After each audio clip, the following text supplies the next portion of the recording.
is up, everyone? Welcome to Xbox Ultimate Podcast, episode 169. Man, it is December 29th right now, and that means this is the final show on Fun Speculation for the entire year of 2023. It's been an absolute hell of a year for gaming, also for our channel. Thanks to this amazing chat and everybody here on this panel and everything. So, we're going to kind of wrap up 2023 and bring on 2024 because it's a new year ahead. Pong Soul and I had an awesome discussion last night on PM of the PM about what to look forward across all of gaming kind of in 2024 and kind of specialize the more in-depth discussion on Xbox and kind of with the peek ahead and get everybody else's thoughts on that. But I want to thank everybody in the chat for hanging out tonight. I appreciate you all. I see lots of awesome faces and awesome names here as usual, and you all rock, and thanks for everything you have done for us and the channel and all the support that you have given for this past year. It's absolutely meant the world to me, and I know everybody here. But let's get to some intros. Fuzzy Belvedere, what's up, man? It feels like it's been forever. And I think has been almost. Did we have a show? We did have Xbox Ultimate last week. No, we didn't. No, we didn't. No. Did we have? Yeah, it's been Did we have a week or FSP? so. No. Okay, yeah, it's been like 2 weeks, Fuzz. Holy shit. Okay, what's up? Yeah. Oh man, just enjoying the time off. Well, not time off, but like family has time off. Yeah. Kids are home from school. The wife's off from work, and man, the holidays have been great. Glad to be here with you guys. Man, this has been an awesome year as far as gaming is concerned. But we're definitely gonna get into it. But glad to be here with you guys. Awesome time now. So let's do this. Yeah, man, and we won't have a FSP next week or a Fun Pop because of the holidays and stuff. So, we'll be back for PM in the PM next week and the Xbox Ultimate again. But yeah, man, it's good catching up with you. I hope you had a good holiday, good Christmas. Family doing all right? Yeah, I didn't really worry about what I got. It's more stuff between me and the wife or whatever. But Yeah. taking care of the boys was the big thing.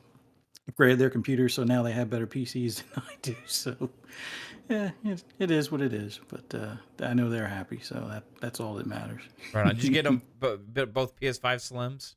Is that what you got? No. Okay. No, no, they went from 1660 Super and a Ryzen 5 to the latest Ryzen 7 and a 4060s on each. Ooh, So nice. Yeah, they're happy.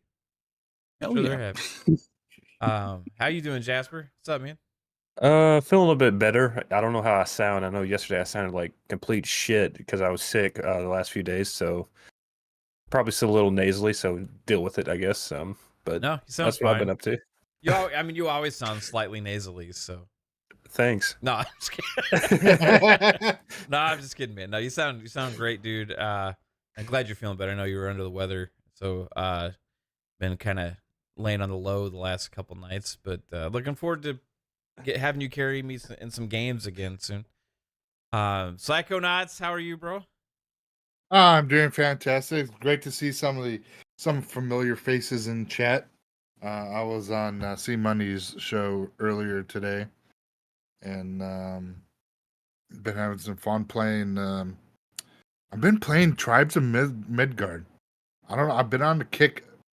I got it. It was like $10 for the deluxe edition. Nice. And I was playing because I like those survival games. I played the Conan one, and I was like, well, let me give this a shot. And I've been on this kick and been really enjoying it. But yeah, it's been great. Holiday's been all right. Work's been fucking hectic as fuck.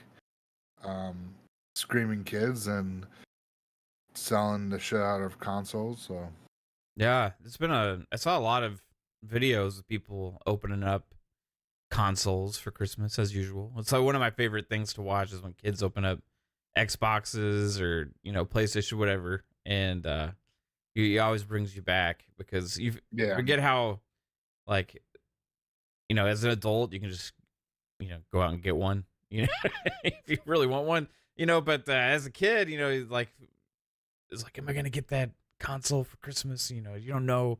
And then you finally get it, and it's like, holy shit! It's one of those moments, and it seems like it is that way still for a lot of kids, so which is pretty damn cool. Yeah, there was K Med put out there. Kid, he got an Xbox and stuff, and he got the community. He's trying to get the community together, and I guess he's been being showered with Game Pass and Yeah, it's games. pretty crazy. At the Yeah, and the kids, like, you know, it's just great to see the community. yeah, pull he's like, together. thanks, Dad, for recording that video. It was pretty awesome. The Xbox community give me all this free shit all of a sudden. It's Right? Thanks, social I got media. $100. Here, I saw the mom gave the Cash App too. You know, so you know they're getting lots of cool stuff. But yeah, that's awesome, man. You know, random gift giving is really cool too.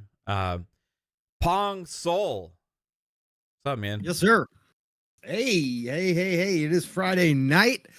We are here with the fam. We're going to talk some 2024 just like you and I did last night.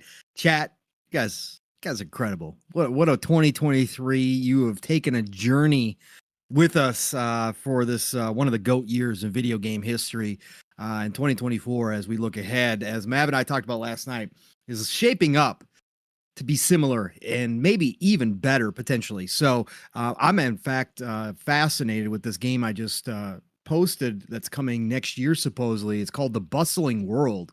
Noble posted. Shout out to Noble. If you don't follow him, Knoebel. Go look him up and follow him. He does breakdowns weekly at the end of the week of all the news that happened too. Super cool guy. Posts a ton of stuff, but he posted this game. Q4 next year on PC, it's coming out, and it's described as The Bustling World as an open world RPG game set in ancient China. You can farm, breed, craft, build, fight, kill, establish a regime, run a country, conduct diplomacy, wage war, create a city. Openness and freedom and limitless are the game's biggest features. That is everything Wow. I love about gaming. Is it and like it's got, a strategy game or?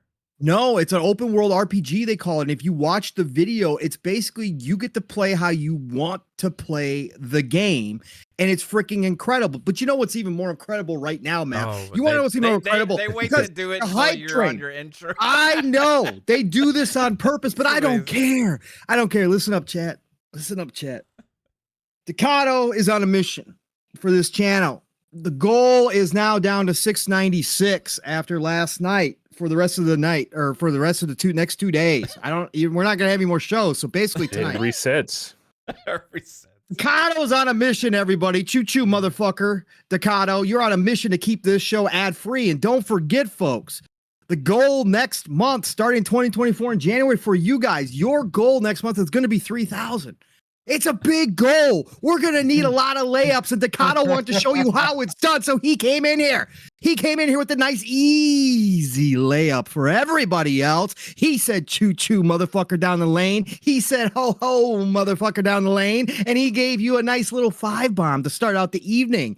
And guess what? His partner in crime, who also hates ads and doesn't want to see the Fun Speculation Network become your local TV station back in the day, for those of you old enough where half of it was Amazon Prime coming January. Listen, Amazon Prime obviously isn't getting the subs, folks. They aren't getting the layups over at Amazon because they're going to start introducing advertising again. We got to get that out of here. Okay, so guess what? 696 just went down to 691 because the partner in crime, the one, the only Bold Alpha Wolfpack, said, I see you, Decado. I see your 5. And I'll go ahead and match that layup with a 5-bomb of my own tonight. That's right. We got 10 out the gate, everybody. I know it's easy. And again, we don't discriminate. If you want to buy a single ticket to this hype train, which is at an easy Mach 2.0 tonight, that's okay. Wink, wink. We make it real easy. We'll take them all. Come on, people, buy some tickets. Let's go. What did it get up to last night? Like 8.25, I think. Yeah, 8.25 or 8.5. Yeah, we almost hit the 10 goal that Spartan 661 set for the chat. We almost hit it, everybody. Our flesh was ripping off of our skin. We were going so Santa Claus fast. couldn't hold on. Santa Claus could not hold on. He was losing it up there at the front. Yeah. Rudolph was hauling Choo-choo, ass, bro. motherfuckers. Yeah, man. But yeah, this fucking choo motherfuckers. Love you all. Thank you all for being here. Yeah, no, it's a great night. But yeah, this Bustling World Games looks great. As I said last night, I'm in a weird mode too with gaming, just like Psycho just said. With again, just weird games. I'm not playing anything big. Again, I bought Warriors of Orochi 4 Ultimate Deluxe Edition, 3-year-old game. Bought it on sale for $42. I've been rocking out on that, and I've been rocking out in Kingdoms and Castles. Which is another great game. Again, I advertised it last night, $15. If you like city builders and you don't want the complex city builders, you want a chill city builder, go check out Kingdoms and Castles, $15. It is worth your dime and your time. So go check that one out. Otherwise, last weekend we did get in some finals, Mav, which was cool. I played with you and Steel.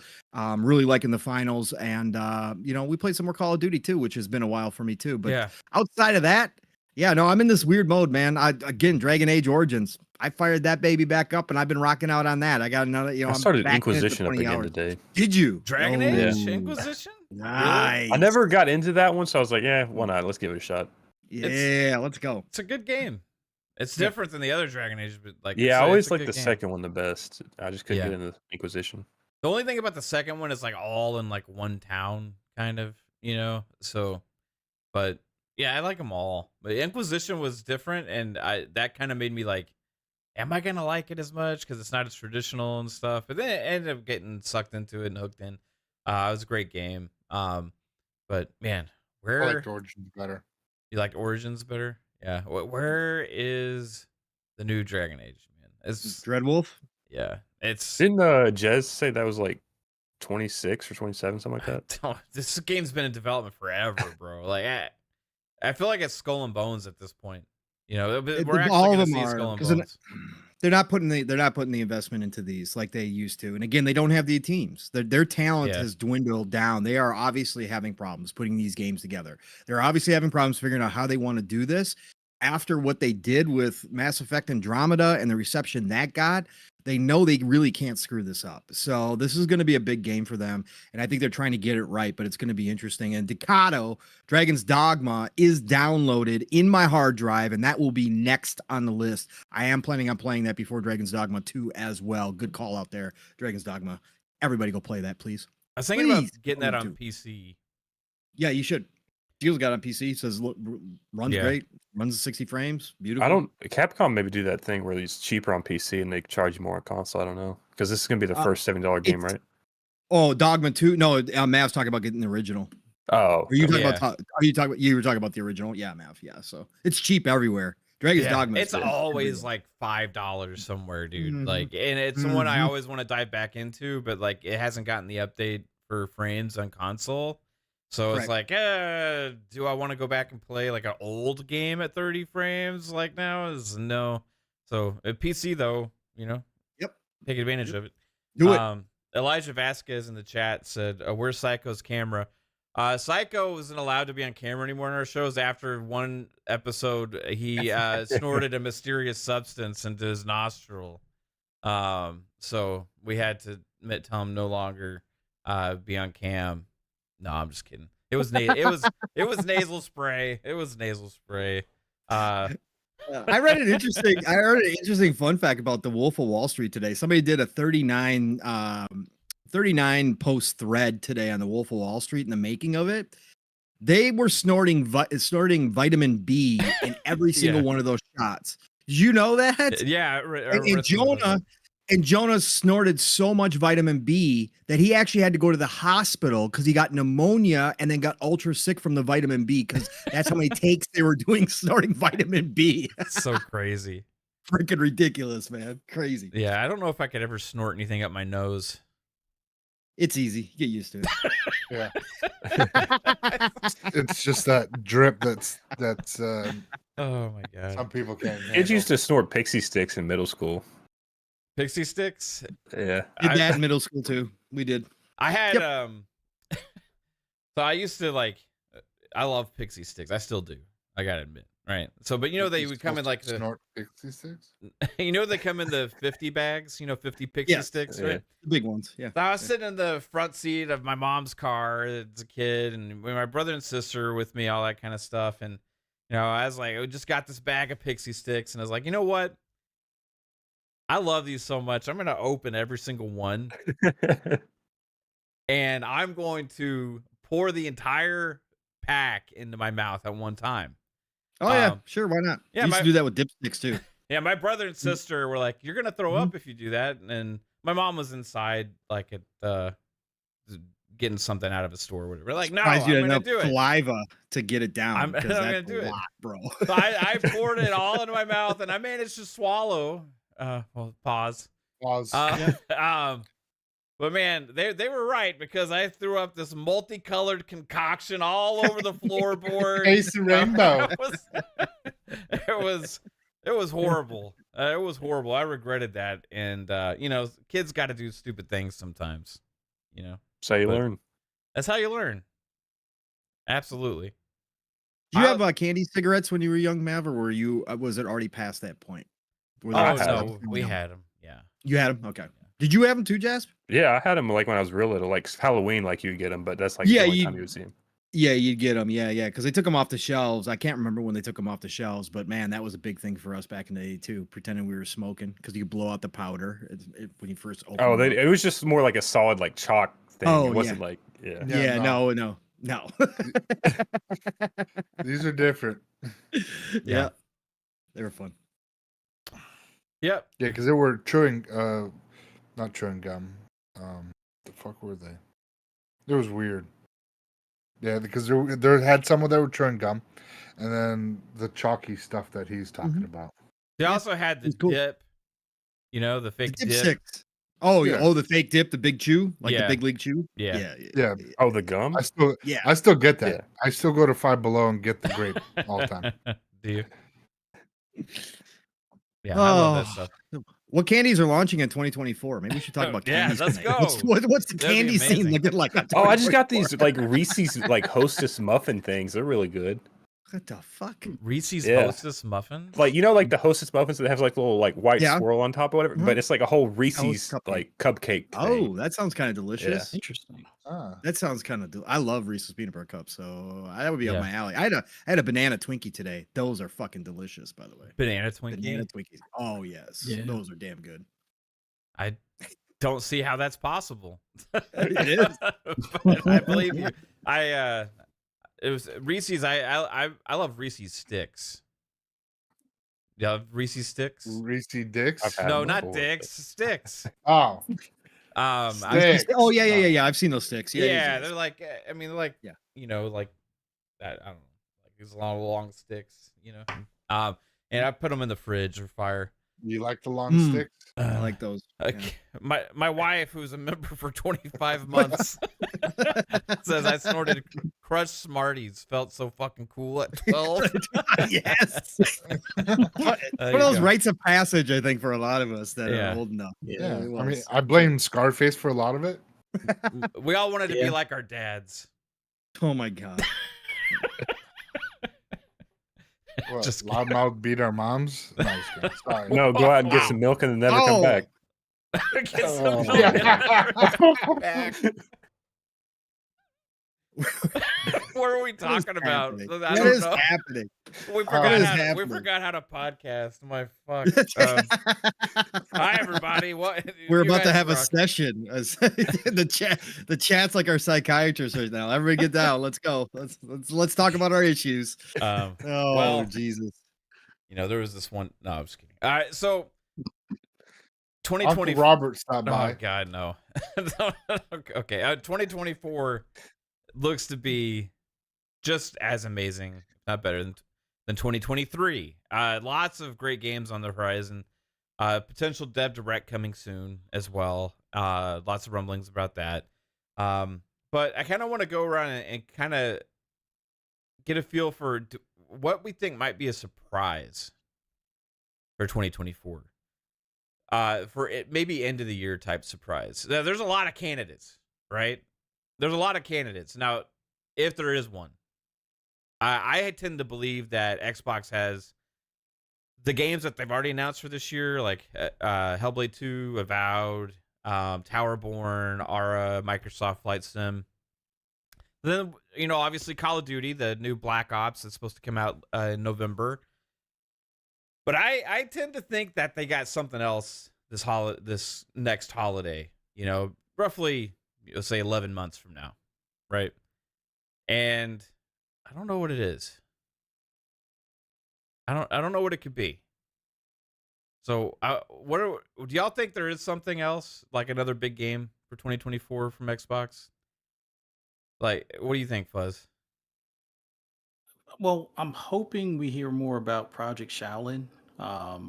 That's probably like the one, like hopefully shadow drop that they do type of thing. That's the Wu-Tang game, Um, right? Yeah. Was that rumored for this year? I kind of feel like there was a lot of stuff that came out about it recently.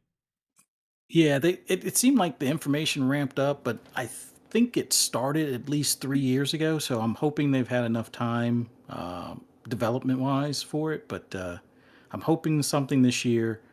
I gotta believe Contraband has got to be somewhere on the horizon. But as far as like first party studios, we still don't know exactly what it is working on. We know Machine Games is working on Indiana Jones, possibly a smaller team working on something else. Um, I don't know. Like, I think the big thing now is after Avowed, we know that there's going to be Outer Worlds 2. And they were one of the teams that was talking about doing 7 games in like 5 years, or maybe it was 5 games in 7 years, or something like that. So I think there might be another one that they're working on as well at this point. But for 2024, I can't think of what it would be unless, you know, Perfect Dark gets announced midpoint of the year for like the end of the year or something like that. So But, let me throw some out there. Indiana Jones, yeah. possibility. South of Midnight, I possibility. almost think that's, I won't say it's a guarantee, but I gotta believe with them doing that rating, it's gotta be close, like within a year. Like it only Clockwork. makes sense. Clockwork Revolution. That's another one. I'm I telling you, think man. Pong was right as far as like That I was didn't rated think as that was well. going to be like 25, 26, but with that being rated as well, it's got to be somewhat close, like within a year as well. So I think one of those three will be 2024. yeah. That would be like my guess, and I don't know which one. Maybe all of the above. what if it was? That'd be fucking nuts. What if one of them was early 2024 as a surprise, and then one of them was late 2024, and then one was mid 2024?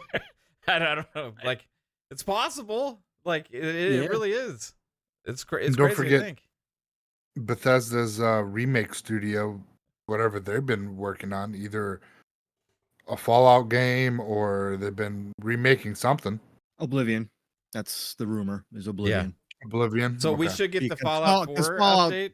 And Yeah, then, we'll get the Fallout 4 update, and then it would make sense to have Oblivion out before But Elder what- Scrolls 6. what Oblivion was supposed to be. Wasn't that supposed to be like made by a different team? The remake. So Supposedly, Yeah, it's a different. that's what I team. just. yeah. So like, Yeah. what if? So that that could be this year, possibly. Depends on because that was announced 2021 that we heard about that team forming. Yeah. Rumor that the real rumor smoke saltiness. Yeah, it was around that time, 2021 or so. Skullsy was the first to hit on it. I love that the chat remembers the fake games I made up for the E3 list. Remember when everybody was doing those like fake lists where they were trying to pass off Yeah. as real for the Summer Games Fest or whatever, and I just made the fake list. The chat remembers the It games. was amazing. It was amazing. Xbox Podcast Simulator. They're asking where's that? Was it the Hello Kitty What was the MMO? What was the pony one that you had? I forget what the pony one was. Pony Simulator 1 and 2. That's No, right. it wasn't Pony Pony Simulator. Destroyer or something? No, I forget what it was. Pony. Hey, can you help us, guys? Pony Island or something? No, was it Pony No. Simulator? It could have been Pony Simulator. I think it was Pony Simulator. Was it Xbox Podcast Simulator also? Was it Pony Simulator? And this Yeah. game It's is not like you're the fake as most fuck. creative Pony- ever, man. Pony Smasher. I think that was it. I don't remember. It's not like I am the most creative. I can't remember what it was, but there was two of them. There was two of them. There was one, and then there was a two. That's right. Yep. 1 and 2. Yeah.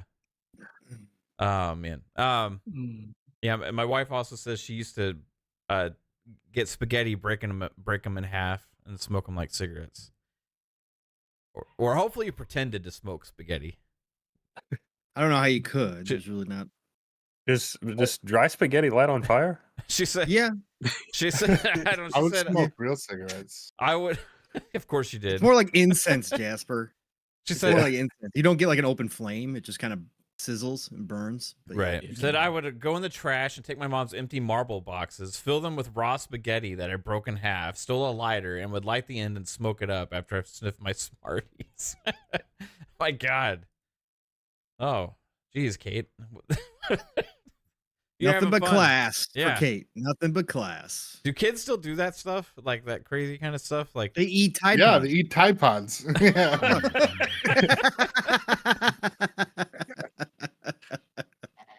They try to kill themselves. Yeah. Oh. They lick toilet bowls now. Jesus Christ. Come on. man. Oh God. Oh, Hmm? TikTok trends. My God. Oh, yeah. Yeah, Yeah. the cinnamon challenge. Oh, yeah. Or The cinnamon nutmeg challenge. Bunch of just freaking morons. I mean, again, we were morons too. Don't get me wrong. Yeah, Like you grew up in like the thing was planking or whatever? I took Sure. I took a hanger, a metal hanger, and stuck it into a.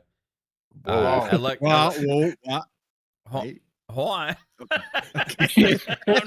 I'm not finished.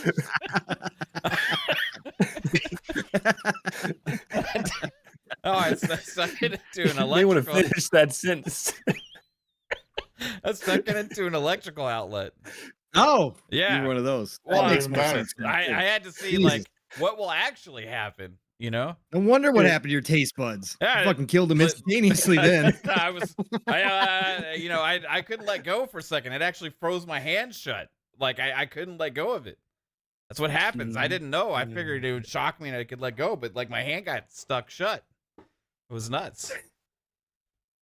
Anyway, so luckily I shaked backwards far enough where it came out of the socket. Or shook. Shaked's not a word. Is shaked a word? Shook, shake. Shake, Sharona. That's okay. So doesn't this explain everything? Yeah. So, what are your thoughts, Jasper? Do you think one of those could be this year, or are we? I mean, that ratings thing, like, I know a lot of people are running with that, but there was that one guy that was like explaining where like people can go in and post like edits to the Australian ratings board or some shit. So like it could have been like a user that just did it. So I don't know like the credibility of those ratings. And again, for a big game, I don't know if you count this as a big game, but Age of Mythology could be next year because like they pumped out all the definitive editions in Age 4 like relatively quickly, and it's been 3 years since Age 4 was out. Yeah, The I'm waiting mythology. for that one. Will that hit I just don't know console day and date this time? You think, or no? Will they do a year before again?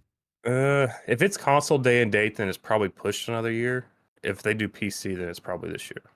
I'm gonna go on the record again saying, hey, Xbox, wait and release the whole thing until you have console at day and date.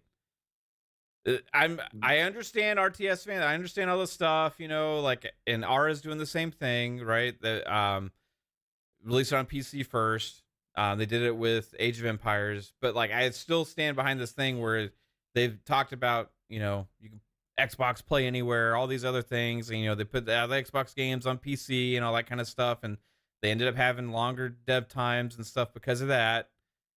But when it comes to some of the PC type games, they still release on PC first and then console later. So I still would like them to have, across the board release the whole thing, especially on big games from like that team. Like Age of Empires is a big game.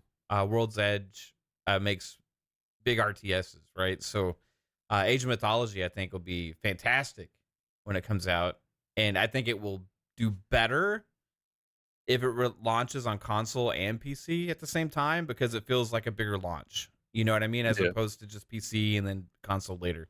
I think the Xbox community would actually embrace a game like that more if they didn't have to wait for it. So just my 2 cents on that. So I hope that's the case, but we'll see. So you're thinking that one over any of the others? Yeah, I think like I don't know. I feel like South of Midnight is like farther away than we think, and then Clockwork Orange. That's the only one that's like Clockwork Orange. There you go again. Clockwork Orange. Clockwork Revolution. Clockwork Revolution. Yeah, It's- they need to change They- the fucking name of that. Ultraviolet. You know that Stanley Kubrick game? Yeah, Fucking dope ass game. I'll tell Yeah, you it that. would yeah. Clockwork Revolution. That could be this year, but again, it's like that's the only one I'm like iffy on. Like it could be late 24. Okay. Right on. What do you think is like the release schedule? Hellblade. Hellblade's first? This coming up this year, yeah. It's like going to be like February or March probably. Okay. Right on. What's after that, you think? That's tough because like is Avowed delayed? Like I would have had that June, but I don't know if Avowed's still coming out. So like maybe they just fill it with like Microsoft Flight Sim and some other smaller stuff like Towerborne until the end of the year, and then you get One of the maybe big Avowed. ones. Yeah. Interesting. I heard you talking about this a little bit on C-Money's show, Psycho, on what to expect for the Dev Direct or whatever. But Yeah. do you think one of those games, Clockwork Revolution, South of Midnight, or Indiana Jones, one of those three could hit later at the end of this year? Yeah, we talked about Indiana Jones. Did not talk about Clockwork Revolution or South of Midnight. But I said it was either Towerborne. It's probably Towerborne, a Gears, Indie, and something else. But I think they're gonna have Indiana Jones. I think they're gonna show that off.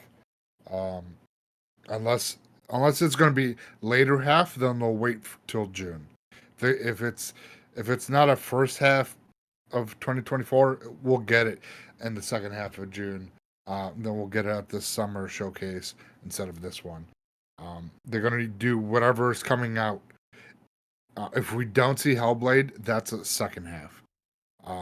So that's where we're gonna see like where things fall right now. I think Towerborn will be first. But from there, unless somebody else is working on some passion projects and the games that,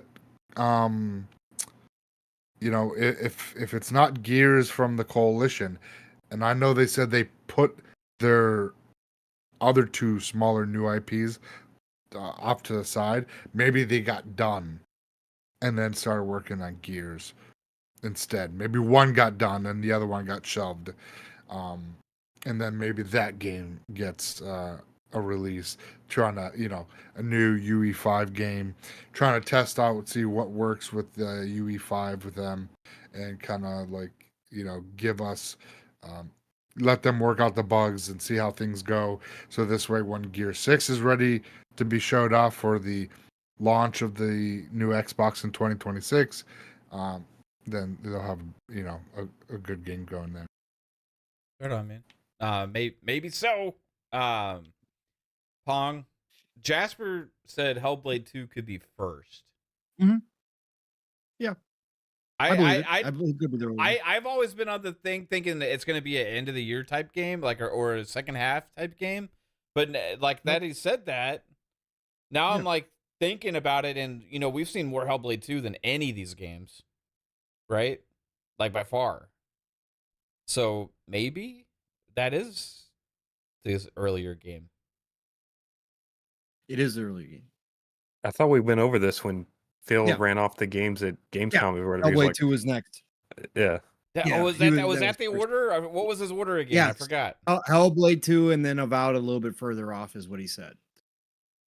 So, or Booty did. I think it was Booty's interview that actually Booty. You laid it remember out when that he way. quickly ran off 4 games in a row? Yeah. Like Yes. that yes. that was to Paris, right?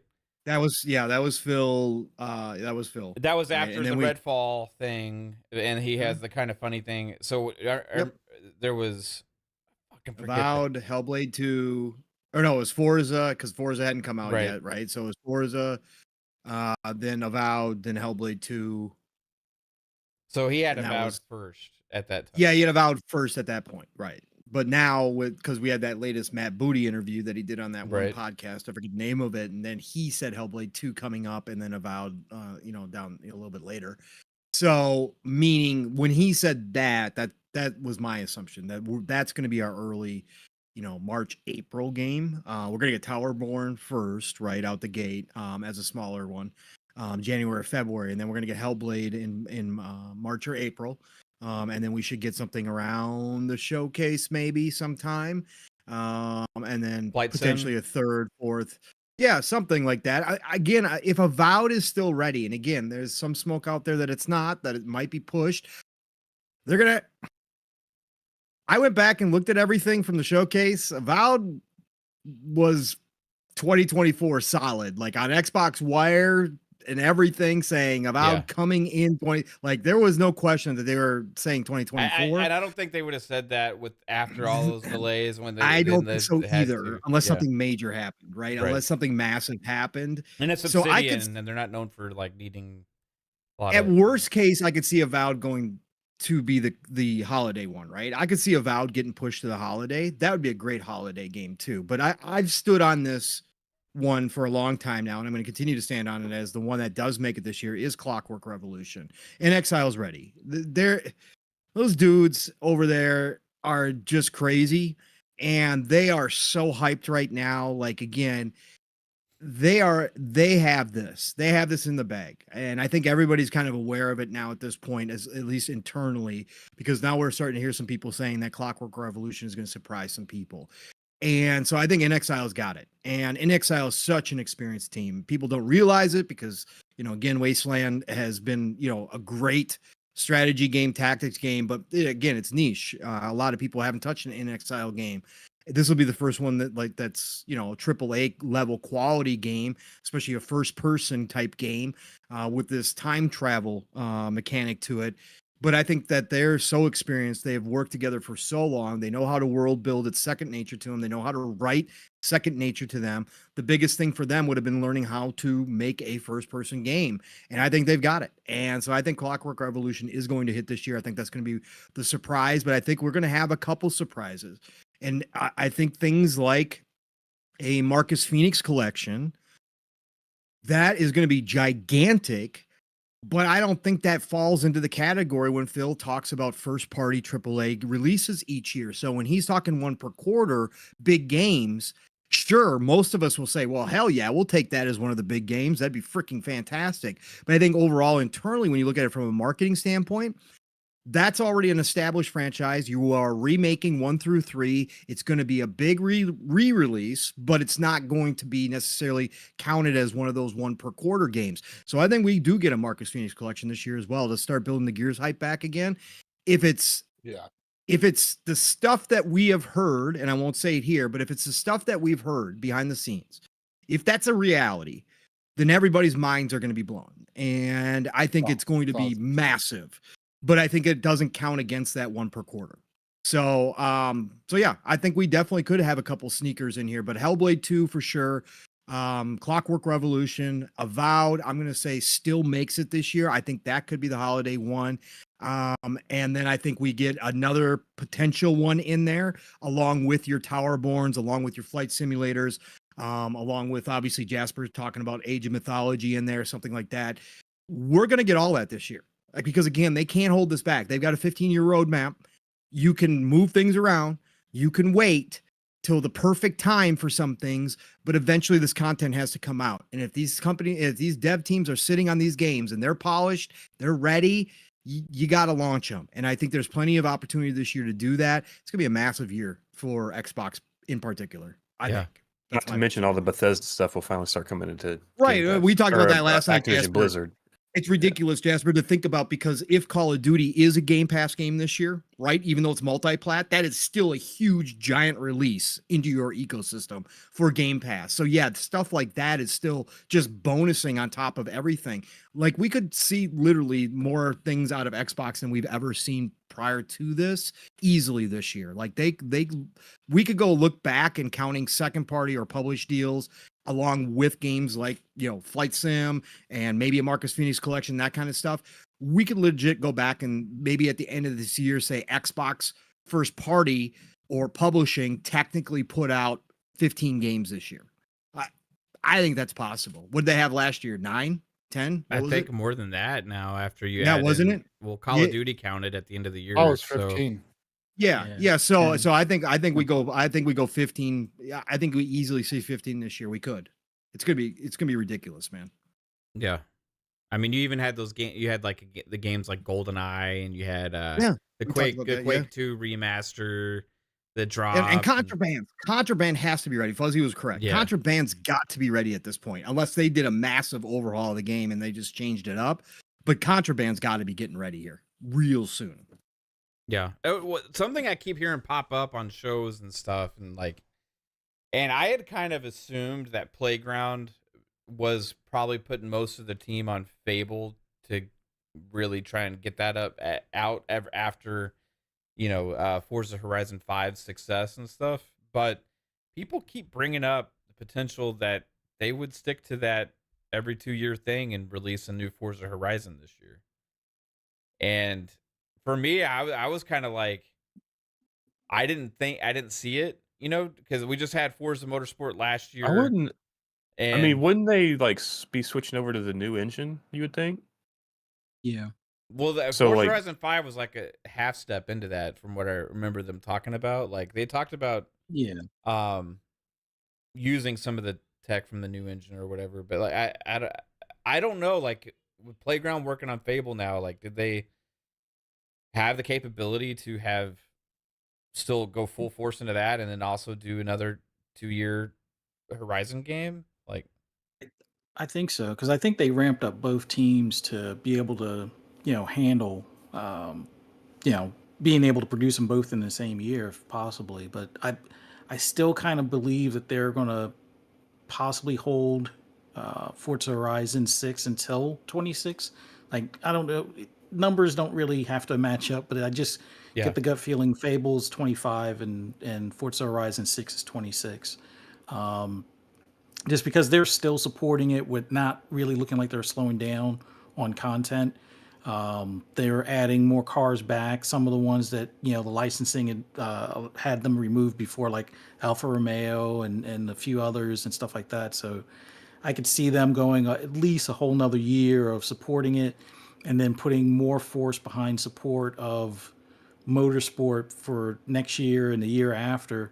And then by 26, we'll be ready for Forza Horizon, hopefully in Japan or something like that. So we'll see. I wish we had one of those like Insomniac like dev allocation flow charts, you know what I mean, for their multiple teams, like for Playground, because I know they have more than one team now, like there's a Fable team and then there's a Forza team, right? But like still they at times, and even Bethesda does this with their games and stuff like that too, like when at certain times when they feel like they need to allocate more resources, they'll allocate more people to. It kind of makes me wonder if, like, since Turn 10 is making Forza like a live service game now, it's supposed to last like 10 years or whatever. Like, do they need however many devs to work on that? Like, maybe they could start branching off a smaller team to make something else, like in between. For motorsport? Yeah, like instead of just making like motorsport content for 10 years or whatever, like have a smaller team branch off since you already have the game made. You don't need everyone on that. Or maybe they would send some Turn 10 people to help on Horizon. Yeah. I would say that's probably a good possibility. With the finite details that they did with the handling engine itself, I think that's probably the case. Yeah. They probably have a handful of them helping them out with that stuff now, getting that handling tuned in a good bit more. It's interesting to think because like I still feel like they have a lot of work to do on motorsport. Like like the base game is there and it's like excellent. Like, but like there's a lot of stuff that I feel like they could add to that game to really flesh it out. Mhm. That's kind of missing because like while it's excellent, gameplay is great, and I love the cars and all that stuff. Like the game still overall feels a little bare bones. You know what I mean? Like Yeah. compared to GT7, which obviously GT7 had like a year and a half longer time span to ramp their time up, but I want to see Forza Mhm. Motorsport get like this consistent content keep dropping, and they've already released 2 tracks. I mean, they're doing a good job already. They've released several cars Yeah. already and all that kind of stuff, but like more modes, more outside the race features, to show off stuff and Mhm. do different things. Kind of like missing that like car culture thing a little bit. That Forza used to shine with outside of the racing events. Like Yeah. it's just so motorsport now that it's like so focused on motorsport. It's missing like the kind of like the rest of the culture of it a little bit. Like I want them to kind Yeah. of flesh all that stuff out a little bit more, but they got plenty of time to do it. Like we're gonna be working on this Yeah. thing for a I long think time. by June we'll see it. It won't be a completely different game, but I think it will have a good bit more of what people are looking for. Some of the key tracks that people are still waiting on. They'll probably have a couple of the modes. Like I would have to believe drag racing is probably going to be there. Well, drag racing and drifting will probably be the easy two to add in. I don't know if they go full rally within the first year or two, but I think we definitely see at least another mode here between now and June, and probably enough tracks if you're really into like the WeatherTech series or IMSA in general. You'll probably see a good bit of those tracks that were missing at launch in there at that point too. Yeah. Does the next Horizon, do they go like a different direction or The like world. I want to see Ooh. a city. I want to see Horizon in a city. I really do. Tokyo. I can Yeah, imagine be fucking incredible, dude. I I I would say hope they go that route. Like Tokyo would be awesome. Like have the actually downtown and the highway systems and all Yes. that. yeah. Have the mountainous, switchback roads and things like that for the drifters and just for the tight cornering and things along those lines. But one thing I do want to see them not lean away from, but don't focus on the festival as much, or still have everything that they have for the festival stuff, but put a little bit more emphasis on like the street racing. I know people on the forums always used to tell me this isn't Need for Speed, but have like cop chases as an optional thing. Like I think there needs to be a couple more things that they don't really emphasize in the game currently that would add not really more life, but more possibilities of things to do. And on a weird side, like I like what they've done with the player houses. I like what they've done with the character customization. I want to see them lean into it more. Like if you could make Forza Horizon into almost like GTA online kind of thing without the crime and just focus on the cars and the characters and all that, See, that's I like think an that'd be interesting pretty thing cool. because like Horizon, like if you put it all in a city, it kind of loses some of its Horizon feel because like Horizon is just about like getting in a fucking car and driving straight through a forest to get to wherever you're going. It's not Yeah. like Yeah.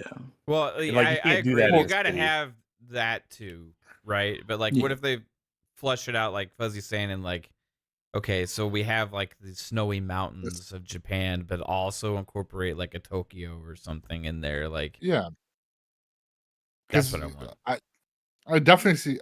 I could see them doing that because right now they're trying to get um into the Japanese market, and what better way than having your next Forza paying homage to Tokyo and doing it right, having like a section that is downtown Tokyo, and then you get your suburban areas, and then the mountainous region. You can definitely flesh out um, different biomes for the Horizon, and with the festivals and stuff like that, I can if, just lighten up, like you said, Fuzzy. Just lighten it up a little bit because you know it's fine, but it's just a little bit too over the top, and just tone that down a bit and not be like in your face all the time. And I think we could, if they do Tokyo, I could see them doing it next year if that's where they're gonna go. Yeah. It's weird because like every time Horizon like does the cities or towns, like the festival area is always bigger than the main town. Like the for Horizon 4, it was like the festival was the size of Edinburgh, and like across it, it's like this doesn't even make sense. But I don't know. Yeah, no, I hear Like, you. the scale is always just like so off. Yeah, they could it would be interesting to see if that's one thing they could change is like the scale, you know, like Yeah. make it more like grand in a way a little bit. Because you go through different biomes and stuff so fast, you know, Yeah. and they also have like seasons and all that kind of stuff, but like man, I want mountains, like, but like those drifting like snowy mountain peaks and stuff like that. There was a Forza Motorsport track back in the day that was like a drifty, snowy Japan mountain track. Do you remember which one that Yeah. was, Fuzzy? I don't that was like remember my what they called, but favorite. I remember seeing, like, I didn't I play too. Forza at that point, but I've seen videos of it, and that I think people even use that for a model for a set of Corsa for some of the tracks and stuff like that. Like, I don't know if they've been able to pull it from disc or something like that, but yeah, the switchbacks on the mountains, it's pretty much only 2 lanes. You got the red trim around the road for the brake zones and stuff like that, but have that with like cherry blossoms, like the little leaves on the pavement. Yeah, that would be awesome. Yeah, right on. I think so too. But yeah, we'll see. I don't know when we're gonna get news on a new one. Like I feel like 5 was such a success. Like they had 32 million players was the last number that they 30, that was 35. talked. Maybe it was 35. That's crazy, bro. Yeah. That really was a huge hit on PC. A huge hit on console, like everywhere. They had 2 million users before it went live. The early access had 2 million people playing it, and that's, you had to buy to play the. Granted, if it was $50, but still, you still had to buy to access that the early content. So Yeah. if they are serious about bringing one out, I think they will, and it would be bonkers if that's what they've been working on top of Fable. Or maybe they take the extra time to really make this next one like insane, you know, like because they're gonna have more pressure on them after this last Forza because you got such a bigger player base now too. So we'll see. Like I don't know what the big surprise is. I think it could be Indiana Jones, guys. Like I heard good cases for the other ones. Like I really did. You guys are all making good cases for these games, but Indiana Jones, for me, like going back to the leak that came from the court documents, is the strongest evidence that I think we have of a potential release being sooner than we think for that game. And that is with the leak, it was originally planned to be 1 year after Starfield. Now Starfield got delayed. Obviously, that would mean Indiana Jones as well got pushed back, right? But everything has fallen in line, like we saw before. We've mentioned this a few times, and if they stick to that path and that schedule, then that next game would be Indiana Jones, and they haven't really talked about it at all besides that original tease. So if they did want to have like a big surprise, I think that would catch a lot of people by surprise, right? And we all thought originally like they would have been targeting it around the same time the movie released. The movie released last year, right? So they're already kind of behind that now. So end of 2024, I think that could be the big holiday game. And I think we see Clockwork Revolution. I think we see Clockwork Revolution early 2025.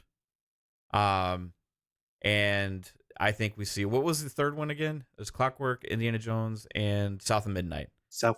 Yeah. I think South of Midnight's not going to be that like AAA type, No. huge thing, right? I think it's going to be probably an awesome game, but I think you could slide that one sometime like in the middle of this year. And I think that will be a surprise too. With Indiana Jones, I'm wondering if Disney maybe has like the marketing push for that because they're supposed to be making a new TV show as well for Indiana Jones. So like I'm wondering if they try to announce those things along the same time to try to build up some Indiana Jones hype. Maybe. It could, depending on how if it's sooner or later if it comes out. Didn't they say you're going to be able to switch between like, or did they confirm if it's third person yet, or you can switch or anything like that? So they haven't really talked about anything, right? Nope. So No, they they haven't just talked showed about us it, but the ad considering for it. Starfield, well, then again, it's Machine Games and not main studio Bethesda. But I'm hoping, much like they did with Starfield, it's you could choose first or third, preferably third, but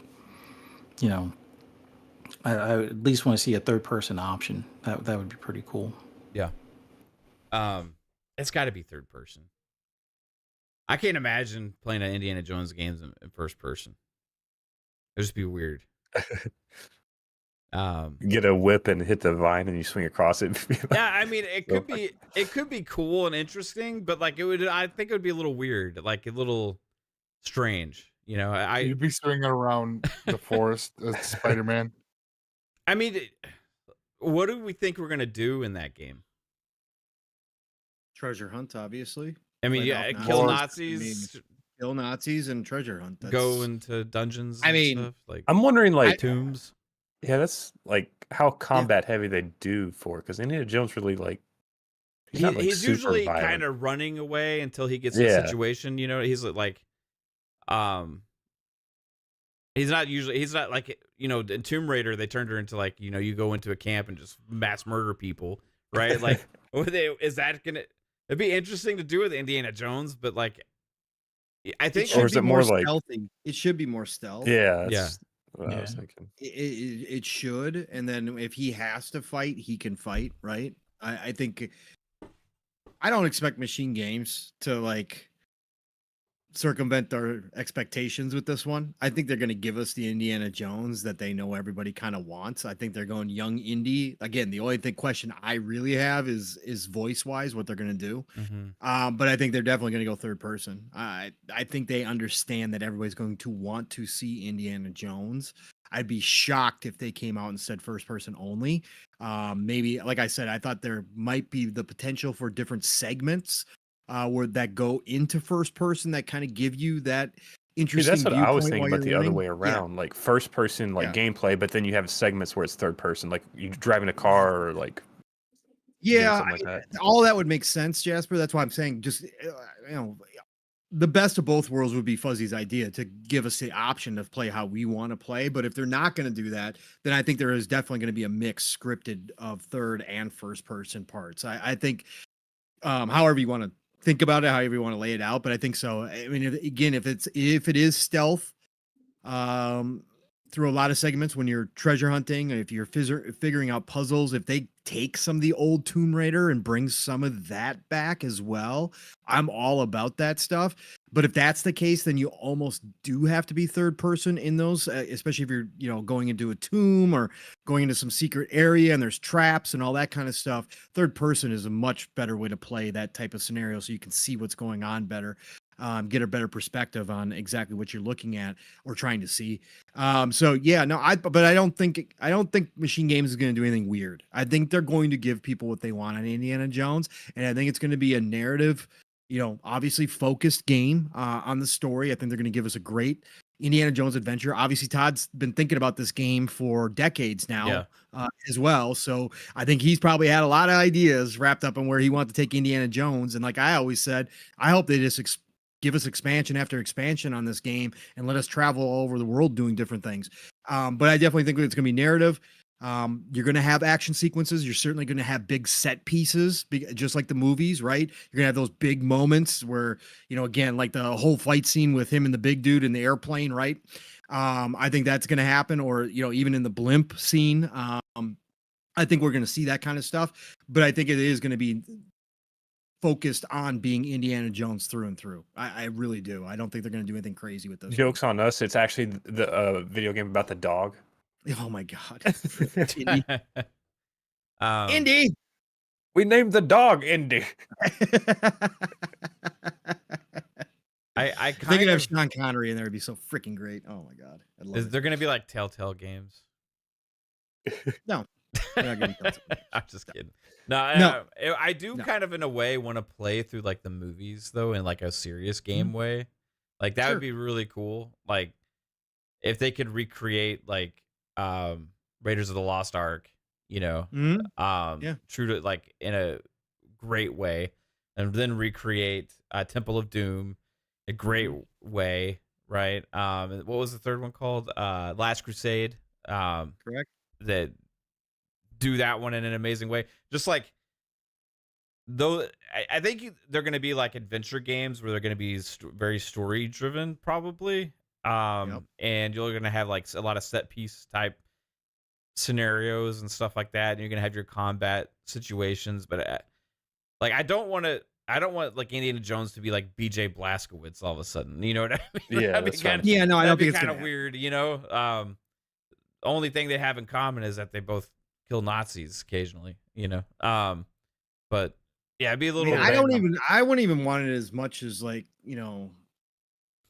Uncharted. I wouldn't Yeah. want that much gunfighting as there is in Uncharted. Uncharted is great. Don't get me wrong. I love Uncharted.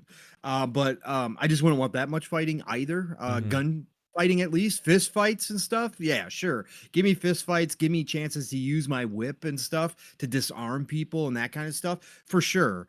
But big battles, no, those should be few and far between where you're actually in a gunfight or doing something. It should be more if you're going to get in one of those situations, it should be like the movies where Indy's got to find a way out. And that doesn't mean shooting everybody. That means figuring out how, some crazy Maybe more like a escape plan. cinematic kind of experience, like where he was like on the side of the tank, like he had a bunch of people around him, but like you're just focusing on that one thing, Right. like you're not worried about the people shooting at you. And that, Correct. Exactly.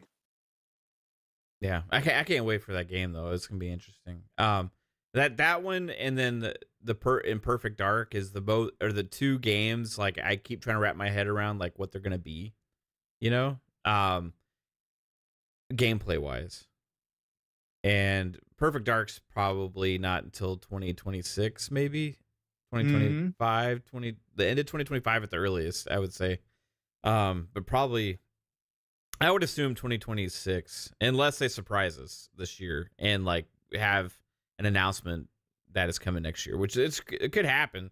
Like at E3 this year, or they could have the next Perfect Dark trailer and it could say 2025. Like Daryl Gallagher at the sit down interview they had this year, they mentioned him and stuff, and he's kind of come out and said like he needs to meet his deadlines and stuff like that. So. I think they have some pressure on them to deliver. But yeah, not 2024, probably. Man, what if you have to teach class as Dr. Jones instead? Where you Oh, just teach that'd be history amazing. class? That'd be That's great. so- Professor Jones. Dude, like it'd be like a JRPG style game where Right. you Right, like spend Persona. like 75% of the time in school and then like You know how much you love it, Mav? It would be fantastic. Oh yeah, for you. that But would you could be the teacher this time great. instead of one of the kids. Wouldn't that be awesome? or Shia LaBeouf's the Indiana Jones we get. Got Oh, fuck off. Fuck off. wasn't he, You're dismissed. wasn't he the kid? Wasn't he supposed to be his kid? No, I don't he was supposed to be remember. the next one to take over, though. Yeah. I can't remember if they made a link to where he was supposed to be like his long lost son or something like that at the end of the movie or whatever. I don't remember that at all. But again, I've only seen that one once, and I've only seen it once. couldn't care Too. less. And I Crystal could care less. Skulls. No, they didn't make a correlation of him No, being okay. the son, but he was supposed to take the mantle, and then he went into his meltdown. Yeah, Shia LaBeouf. yeah. That guy's interesting. And the crystal skull melted down too. So again, the refrigerator scene killed it. So it's over with. What a I don't waste. think the Dial of Destiny helped much either, but I have not seen that one yet, so I'll hold judgment because I thought it looked decent. it was looked better than Crystal Skull. But I don't Which know is if it a helped the million Indiana times Jones better. franchise. right. Too much. It was a million times better, but you could tell it's an aging fucking. Well, of course he's Harrison too Ford. old. He's too old, and I love Harrison, but let's be real. They needed to do more movies real quick instead of waiting this long. Like again, Yeah. that was the problem all along. Yeah. So they screwed that franchise up, but it's okay. Well, We got I the mean, originals. Did The he originals want to still do hold up. those movies for a while? That's the question. I don't Yeah. know because Harrison isn't the most fun-loving guy when it comes to his characters, right? If you've seen him in interviews, it's not like he's fond of every I character just want to he go out there played. and crash planes. Right, Leave me alone. right. I mean, so maybe that was the case because he got ultra busy. Obviously, he became gigantic, so he was doing movie after movie. But yeah, it just was too long in between. Yeah. But that's right. The originals still hold up today, so they really do. They're awesome. So this past year, when I asked this question, like at the end of 2022, early 2023, what y'all's most anticipated game for this year was, it was pretty unanimous, easy answer. It was Starfield, right? Yep. So like for out of Xbox's lineup that we know about for this year, and we'll go and include like one of those potential surprises. Like you can include those three, I would say, because there's a chance, right? Out of all the games we know about, what I want to know from Fuzzy first is what out of all of those, go ahead and include Age of Mythology in there too, because there's a chance. What out of all of those do you think would be your most anticipated for 2024? I mean, I gotta say, it's going to be a tight toss up. Well, no. Hellblade 2 is definitely up there because I really like the first one. But I really want to see Clockwork Revolution, and then South of Midnight. Just between the art style and the concept, those are going to probably be the big three. But if I have to pick one, Got to pick one, bro. I'm just that's so tough. All right, Clockwork Revolution just for the time travel aspect and the steampunk aesthetic and stuff. okay. That it's a tough one. Like I guess that'll probably change if I see South of Midnight boss battles. But that's I think going to be the big part of South of Midnight are going to be the boss battles. So I don't know. And then I love the mind game aspect of Hellblade 2 and the fact that it's going to be more brutal where you can leave hatchets in people's foreheads. So yeah, I don't know.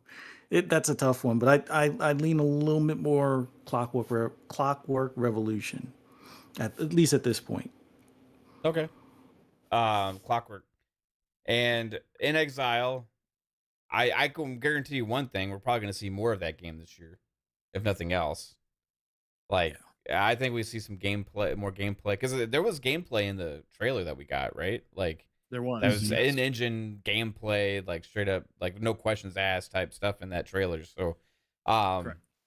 that game's got to be no more than 18 months, I think.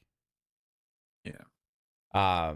What about you, Jasper? Number one, you agree? Clockwork, or you going to Age? No, I'm going to go with Avowed. Oh. Outer Worlds didn't do it for me. I don't know what it was, but I'm hoping that since Avowed's kind of more focused and grounded in kind of fantasy, maybe that will kind of spark my interest in that game a bit more.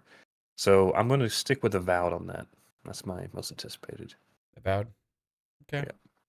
Yeah. Why? I don't know. Just like Skyrim's 10 years old. It's the closest thing to another Skyrim we're getting. For a long time? Yeah. I hear you. What about you, Psycho?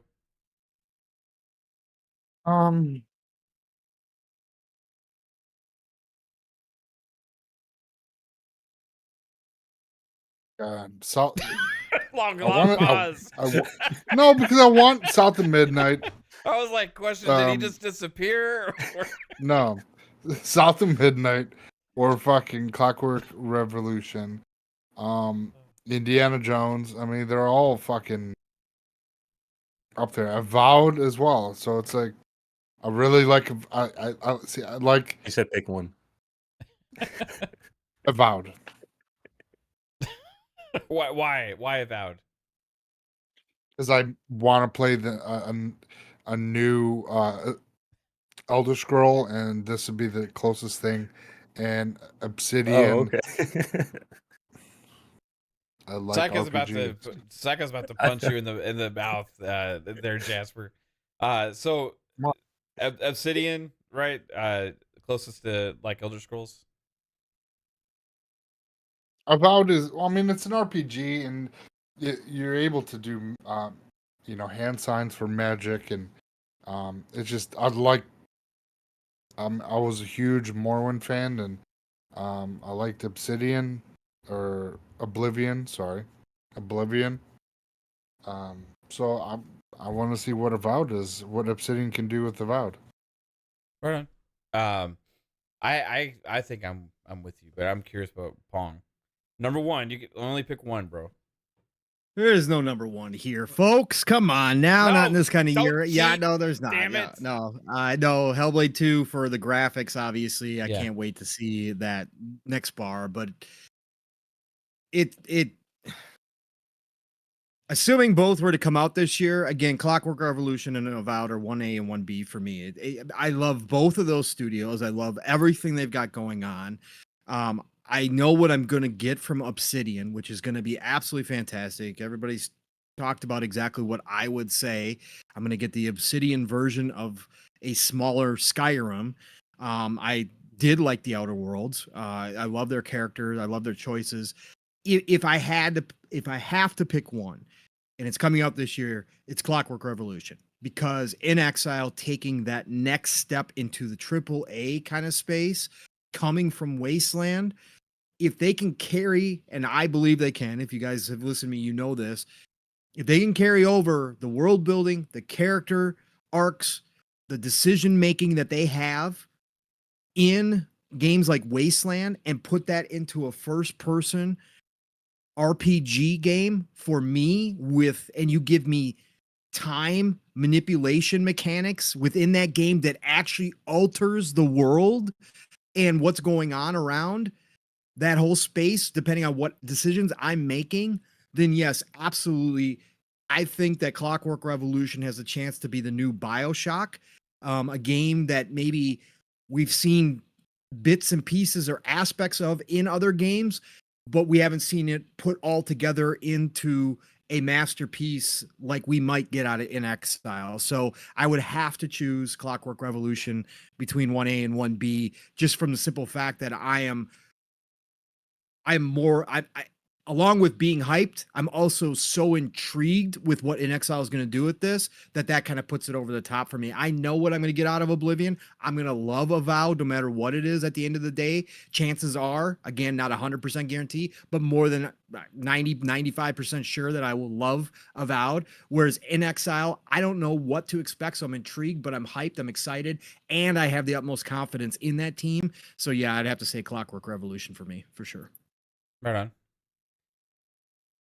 Man, This is where Mav cheats and picks every game. No, I would like, Right? I'm gonna say Avowed, like for the same reason like you guys did. Like I love fantasy open world Western RPGs. Like Oblivion was one of my favorite games ever, and this is like the closest thing that I've seen to Oblivion. Since Skyrim, obviously, and but with the style of the game, like the art style, how colorful it is, and all that kind of stuff too. Like I know that turned some people off when they saw it. They were wanting it not to look as colorful and things like that. But for me, I was looking at it being like, yes, like I want that, because I can imagine all the magic and all those things that you're gonna do and how it's gonna pop on the screen, and it's got that classic Oblivion looking style combat, with the kick and the slow sword fighting style and all that kind of shit that some people may not like, but I love that stuff, man. Like I can imagine grabbing a bow and arrow, and I hope it's like their version of that in the Pillars universe, and some people may say like, well, okay, well, smaller experience, right? Like But like for me, like Oblivion is smaller, obviously, than Skyrim, right? So like if Avowed is on the scale of like an Oblivion type game, then that is perfect for me. Like, and I hope that's what it is. Actually, like, man, it would be great if every game was the biggest game ever, but that's also not a great thing. You know what I mean? Like, there's just so much time in the world. Like, people are shitting all over Starfield and putting 800 hours into it. You know, like, this is a bad game, and I spent 847 hours playing this game saying it's a bad game. Like, the people have such high expectations and about games and their size, but like people spend so much time in these worlds and stuff, but like you can't spend 800 hours in like 5 different games like all at the same time. It's just like not possible, right? So with the schedule that Xbox has, with all this pipeline of games coming out, I want to actually be able to play these fucking things too. So like in a way, I don't want it to be as big as Skyrim necessarily, or like Starfield, which is like insanely enormous, right? So for me, like if it is just slightly smaller, like an Oblivion, I could put my 30 hours into it or whatever, 40 hours, and love it and go back to it and play it over and over and over again. Like that's what I did with Oblivion. You know, I just kept going back and do new playthroughs and all that kind of stuff. And that's what I want for Avowed. And I think it has the potential to be the like Obsidian's big first original take, like with a good budget on their own IP, right? Like they've done stuff before, like with Pillars and stuff like that, but before that they were, you know, like a baby brother to BioWare, baby brother to Bethesda, you know what I mean? Like doing sequel games for those guys and all that kind of stuff. And then, you know, they had a chance to have their own big IP breakout when they had a publishing deal with Sega for Alpha Protocol, but it was a smaller budget and the game had to be rushed out and it didn't live up to what the potential was. It's a cult hit, cult classic, right? But didn't achieve what it could have been because of all of that. So now you have Microsoft. This is Obsidian's first big game under them. So like for me, like Avowed, like 100%. So you could say all the same stuff that I just said though about In Exile, right? The same situation. You could like say the same thing about Compulsion. Like all these different studios have a chance to really shine in a way that we've never seen them before. And that's the most amazing thing about all of this. Like all these games, like so that some of these studios where everybody was like, why is Xbox acquiring all these things? Why is Xbox acquiring? It's so bad for the industry, bad for... I'll tell you what, it's good for those studios, and it's going to be good for the games that they put out. Because we're going to see bigger, better games from these studios than we've ever seen before. Right. And they're all growing. They're all working. Some of them working on multiple projects, right? I think Obsidian's like 4 projects or something like that. Like they have small things like Pentiment that had a small team do Grounded. Well, I said first big new IP, but like Grounded started as a small thing, and now it's a big IP. Like they turned Grounded from this little small thing into a big thing, right? Avowed. Now, like, what is it what's next? They said, remember, Obsidian said they wanted to do a game a year. It's pretty fucking mind blowing, man. So Avowed this year, I think for sure. I don't know when. Maybe August, September. Would that be pushing it, or is that maybe the holiday game? Or Indiana Jones? I think it could push for the holiday. I think that Indiana Jones is more a summertime game if it's ready. You know, again, we're supposed to hear more of it this year, so if they do announce it, I think a late summer type game. Again, if they do 1 per quarter, right? If we're talking big games, right? 1 per quarter. That's 4 games this year, right? So let's say Hellblade 2 is, let's just throw out March, right? Then you would have whatever's next, whether that's Clockwork Revolution or Avowed or Indiana Jones, sometime between April and July, right? Or whatever the case may be. Then you throw out another one in the fall time, right? August, September area. And then you throw out another one in November, right? That's 4. that covers what you want to do. And I think they've got the potential for that this year. So I definitely think that could happen. Do they I just count? think of Do they count Call of Duty as like one of those games? no. I don't think that was Because ever they've been a part saying of that it. before they Yeah. They were got they were required. saying it before that, and yeah, exactly, Jasper. And they confirmed it before the ABK deal was done when Phil went on that interview and said, I can now see the one per quarter. That was before the ABK deal was done. So I don't think they count that. Again, that's just a bonus. That's a cherry on top. Like I said, if it's coming to Game Pass, it's huge. But I think I think their first party stuff is their actually original stuff. And to your point too, Mav, about like Obsidian's already kind of established themselves, but they are growing and they're doing all these different projects. And now they've proven even more so with things like Grounded and stuff, how capable that team is and how incredible they are. In Exile and Compulsion are the forgotten acquisitions, right? Those are the studios that when they were announced, people skipped over them, or, in the case of Compulsion, like, what does Phil see in Compulsion? We Happy Few came out unpolished, wasn't finished, looked like a small game. They bit off more they could chew. Like, why is he buying this team? Both of those teams, though, if they take the next step, we talked about this years ago when we talked through the different studios. If an Exile and Compulsion do take that next step, and obviously Ninja Theory with Hellblade 2, everybody's expectations are already through the roof. But if that lands as well and that sticks, that goes a long way, not just for the studios themselves, but for Xbox in proof of concept of what they were doing. And, kind of proof of why Phil made the decision to go acquire those teams when he did, and will crush all the narratives yet again, even though we talk about it constantly, but we'll put things in people's faces that they can't deny of when they talk about, oh, but they don't do it organically. We've been preaching from the rooftops nonstop that how can you not say that Xbox taking them underneath the umbrella and then growing them out as much as they have, giving some of these teams brand new state-of-the-art studios, is not growing organically. They are growing these teams organically. And if both of those studios come out and hit with their first big games underneath this umbrella, that goes a long way to going, yeah, see, we told you guys. We knew what we were doing all along. We saw it, okay? And they would have a huge part of that success. It would be because of Xbox being the parent company, taking them underneath their wing and giving them the time, giving them resources, letting them expand, that those two teams do actually put out some incredible games like South of Midnight and Clockwork Revolution potentially are going to be. So I think it's a huge moment for a lot of people when it comes to those two studios in particular.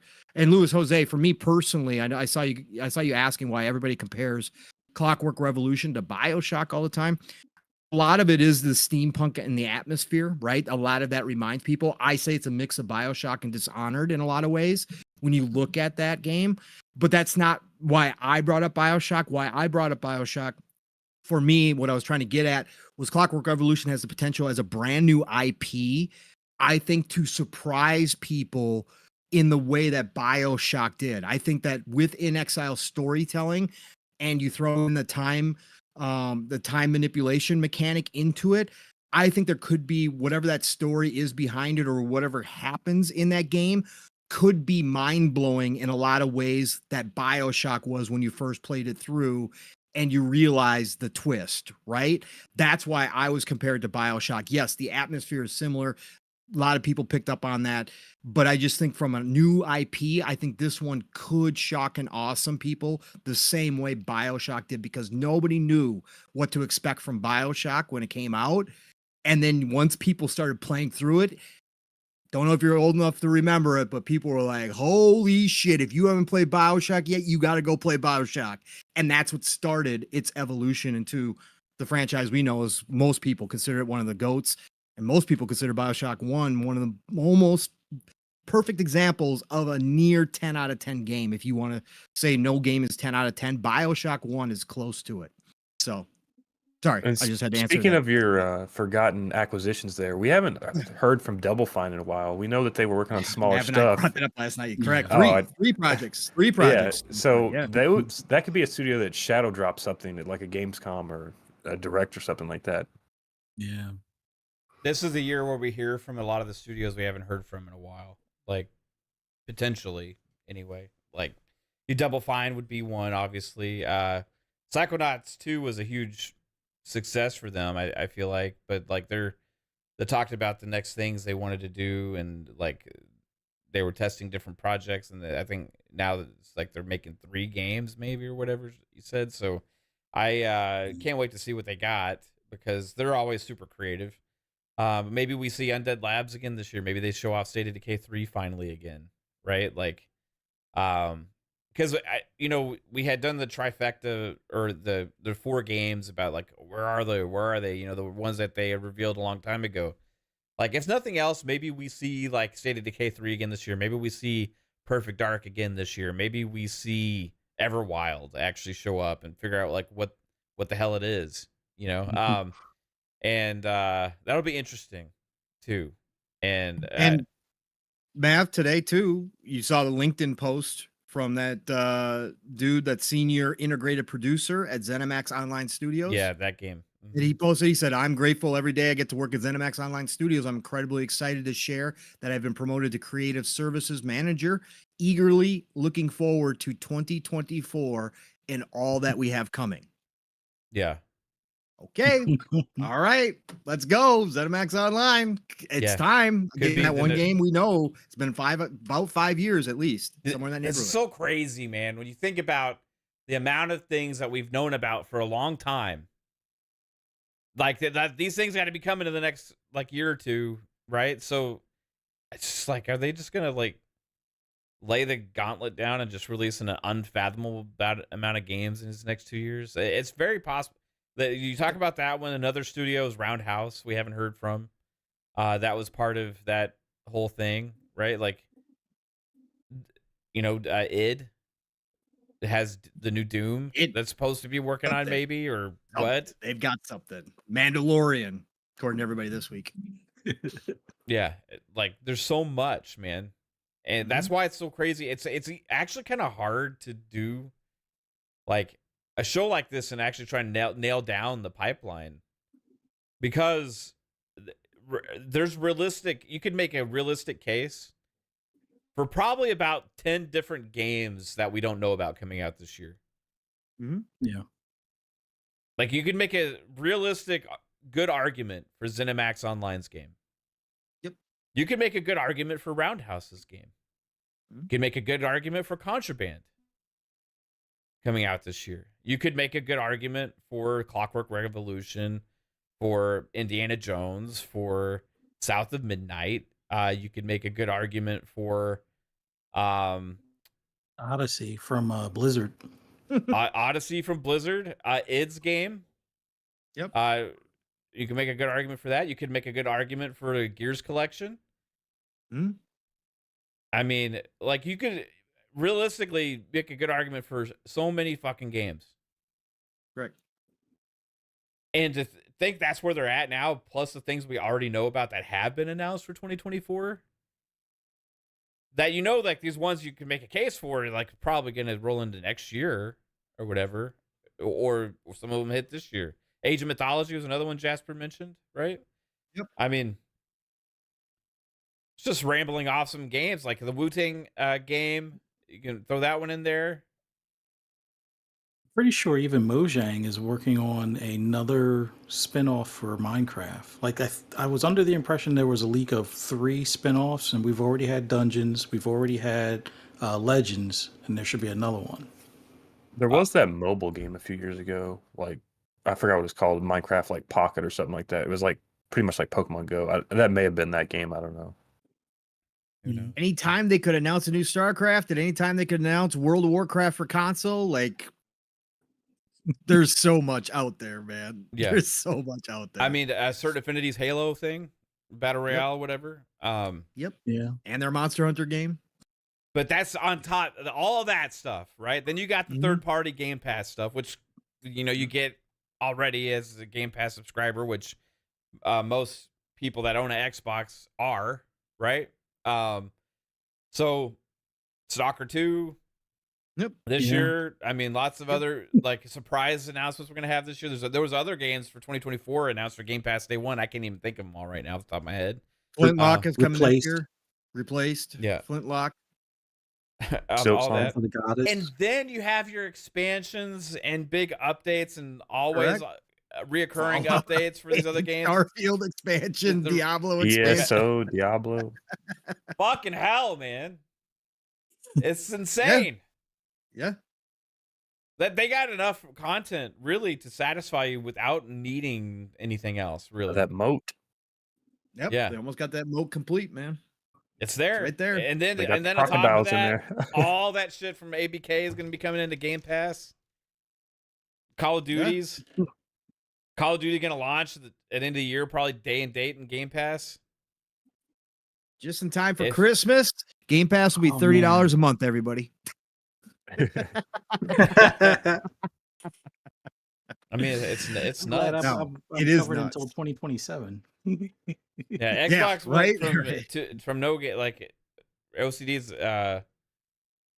or as Ray was right. He says Xbox has too many games. Like it's insane. Like it went from Xbox had no games, now Xbox is like, what the fuck are we supposed to do? Like there's way too much like coming out all the time.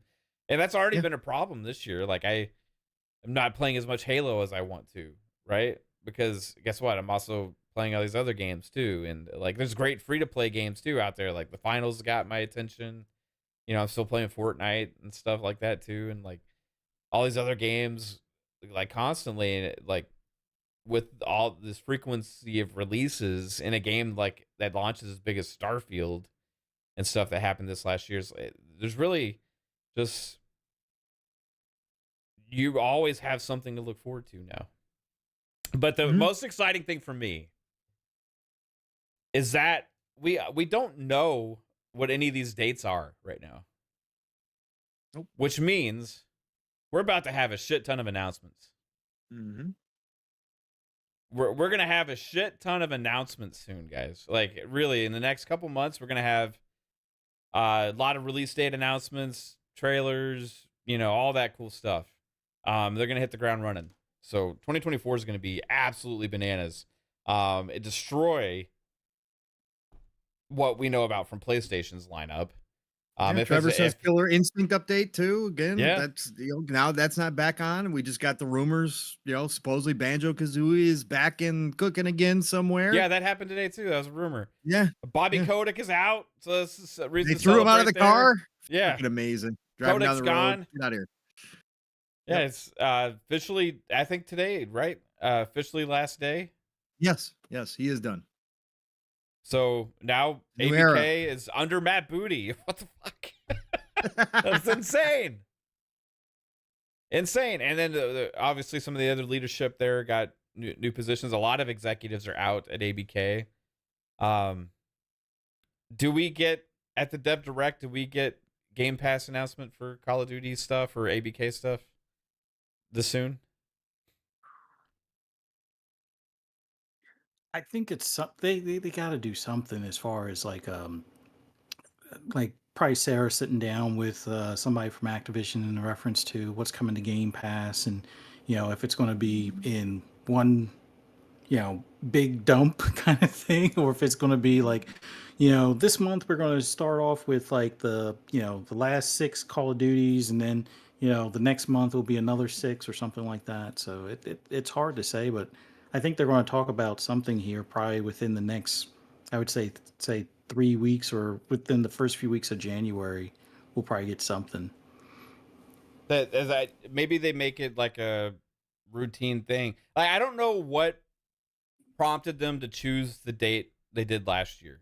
Was it because that's when they wanted to drop Hi-Fi Rush, or is it that's when Hi-Fi Rush was gonna be ready? That was the planned release date for it that they had internally, so that's why they chose that date for the Dev Direct? Or was it because that's what they had planned all along, and then they just saved the launch of Hi-Fi Rush for that date? And was it so successful that they plan to have that time frame every year for their Dev Direct? January 12th, I think, is when it was last year, right? Or was it 10th, 11th, something like that? It was. Was it in January? No, that's when they I thought it announced was in February. No, it was in January. Because Hi-Fi Yeah, it was Rush like launched in January January. 25th. Was it that late? I think January. Yeah, it was January 25th when they had the direct, but they made the announcement Oh, like okay. within those first 2 weeks. It was on the 11th they made the announcement, and it Okay. was the 25th. Yep. All right, so it was late January, and they made the announcement then. Okay. So do they follow that same, like, end of January thing, right? And Hope so. I think it worked. Like, it was great. It set the tone. It really set the fucking tone for the entire year. I mean, at that Until time, Redfall. too, also everyone was asking like Xbox, "What the fuck are you doing?" Because you didn't show up. So like to the Game Awards. Right. Yeah.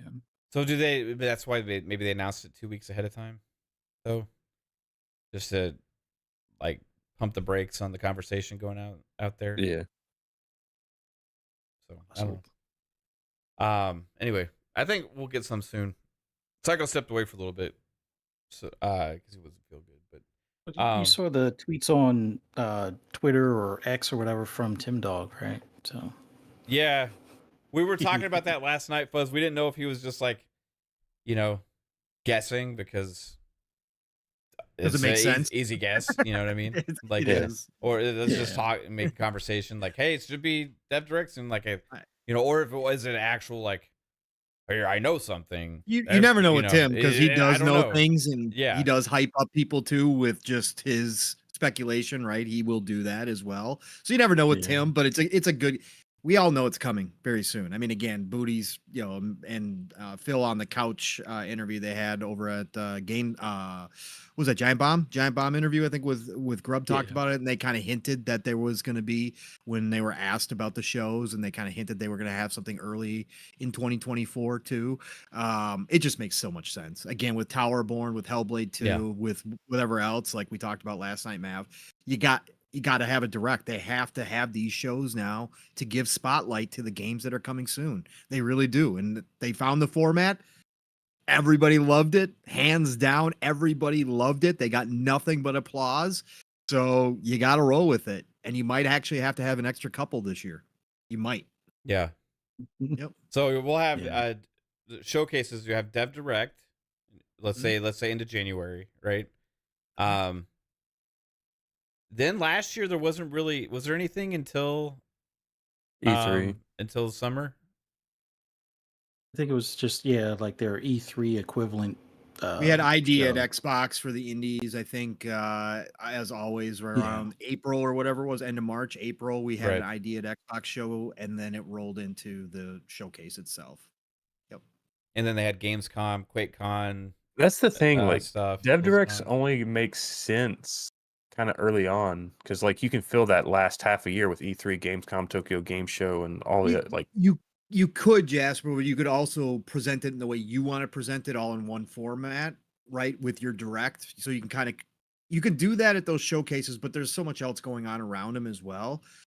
If you really want to spotlight things, you could still have another direct in there as well. You know what I'm saying? You really could for your audience, right? yeah, You do those other shows because there's a lot of eyes and a lot of people looking at it and media and all.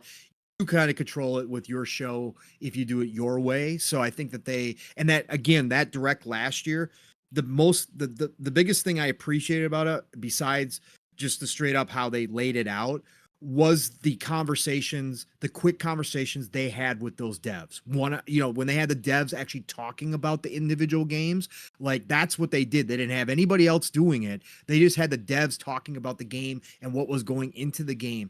And I love those segments. I don't need 45 minutes of dev talk. If you just give me a short segment where you show me how excited you are and talk a little bit about your game and show me some of the faces that are making it and what they feel like, look like, kind of get their sense of energy. That was the biggest part of that dev direct. And I think that it would be great to see more of that if they do one or two more of those each year. I think that would be perfect. Again, whether or not they do, I don't know. But I just thought if it they would be do great. another like they had the Starfield Direct after E3, so Yes. like if they do that Yes. again this year, like Yeah. the only game I could see them doing that with would be Hellblade, but that would means it would be pushed to second half. Yeah, or Avowed. I could see it with Avowed. Oh Yeah. yeah, I guess Avowed they could do that. Yeah. Or that like whatever other game they have potentially later in the year that we don't know about that some of our speculation here. But I think they could do one for each of those games. They could. that's what I'm saying. Yeah, that could be. Yeah. And I mean, Clockwork Revolution's got to be introduced. Yeah. You know, so and it's so if that's ready, they've got to have a spot for that because people are going to be wondering. It's a brand new IP, so that's going to need an introduction. It doesn't have to be Starfield level by any stretch of the imagination. Pong, would it be Shit, that's amazing if the In Exile did their when they do their dev direct for Clockwork Revolution? Yep. If they did it in the classic In Exile style, that they just you go off you the let wall. them roll with it. You let them roll. Say, you guys produce this shit. Do whatever the fuck you want to. You know, just keep it under 45 minutes. Correct. They could have a whole opening. It'd be like Devolver when Devolver does their shows. That's what they remind me of. If they did that to introduce Clockwork Revolution with some crazy skit with everybody dressed up in steampunk or some shit, doing some kind of skit, and then it rolls into gameplay, bro, I would be absolutely 100%. Let those guys continue to create because that's all they are over there is creatives. I love those guys. In Exile's going to be one of the big studios for Xbox, hands down. They're going to be huge. Yeah, wizard shit. They just reshoot all of Clockwork Orange, but but in terms of Clockwork Revolution, that'd be freaking fantastic. That would be great. Yes. Yeah, it'd be. I'm so curious what they have planned for those announcements and stuff. You know, like I think they felt like the Starfield Direct worked really well. You know, but like at the same time, like that's a big fucking game, right? So do they do that same kind of style with all of them? You know, like I think that was the idea behind the Dev Direct originally, like the first one they had in January, but they included multiple games in there because, you know, but even Starfield was a part of that one too. I don't remember what it was there, right? It was just like stay tuned for. Oh yeah, that's right. Okay, it was the announcement of the announcement. That's what it was. That's what it was. Yeah. So, you know, the little difference too this year compared to last year is like Xbox did show up at the Game Awards, right? Mm-hmm. So they had Hellblade 2 show up there, showed off gameplay, combat and stuff, and they also had the huge Blade announcement, right? Yes. So, stands to reason that, you know, they had some big announcements to show that were kind of like extra, like to show there, like. And that's what I'm saying. We got some that could be this year, man. We got a lot of teams that do make their first announcement. Yes, obviously the showcase in June is a big spot for it. But, you know, again, you can only put so much in the showcase too. They have so much going now, depending on how I mean, they gave Blade they Blade could to Keeley, put the fucking you know? Diablo DLC in the Direct. Yes, they could. Yeah. Yes. When I'm thinking about ABK stuff, like they could almost make their showcase in the summer its own E3. Yeah. Divvy it up into Xbox Studios Day 1, Bethesda Day 2, Activision Day 3, Blizzard Day 4. I said that, Fuzzy. I think it was on the shop. I think I proposed that they do a 3-day event themselves in around that time. You have a Halo tournament going on during that time, right? You get the Halo, you fire up the esports, you get everybody in town. Just for the amount of studios they have and for the amount of content they could have, they could literally media would show up there to cover that event for 3 days. It'd be like a small carnival. It'd be freaking Xbox fantastic. 3. If you had like speaking of that, if you had a Halo tournament and a Call of Duty tournament and an Overwatch tournament, Killer Instinct tournament. Killer Instinct tournament, bring it all out at the same time, right? Oh yeah.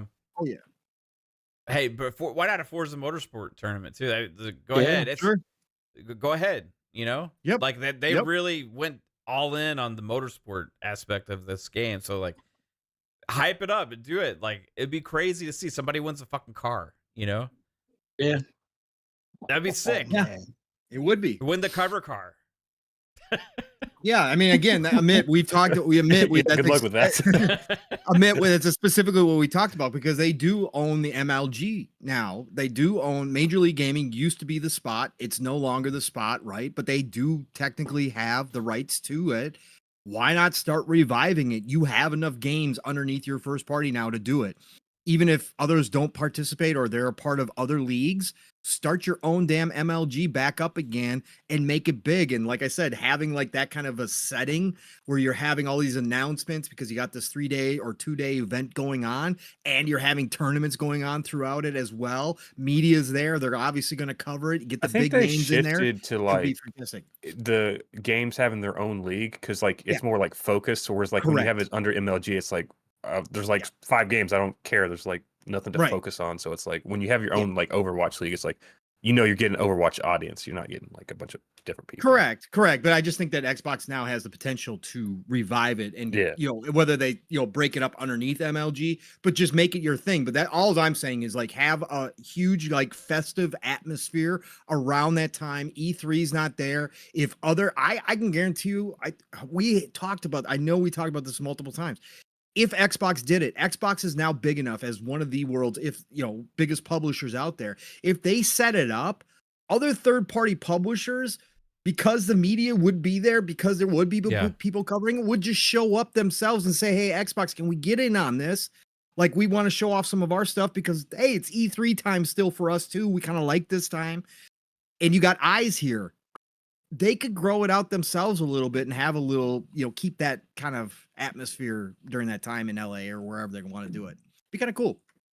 Yeah. Well, I mean, we know Bethesda used to do their own show during E3 too, so like they're not a stranger to it. So the only one that's really a stranger to is Activision. Like they've really never done their own full show. It's just like Call of Duty or no, they got BlizzCon, right? Yeah. So that's it, right? They got that side, but yeah, Activision themselves, no, they haven't. But they could do something. They could do it now. Yeah, man, that'd be sick. I like we were. I mean, talking a little bit about the esports thing too. That is one of like the benefits like that of the coverage those kind of events get, and like the extra like fan support and stuff that shows up for those kind of things. But like looked it up. The E-Ray was the cover car, right?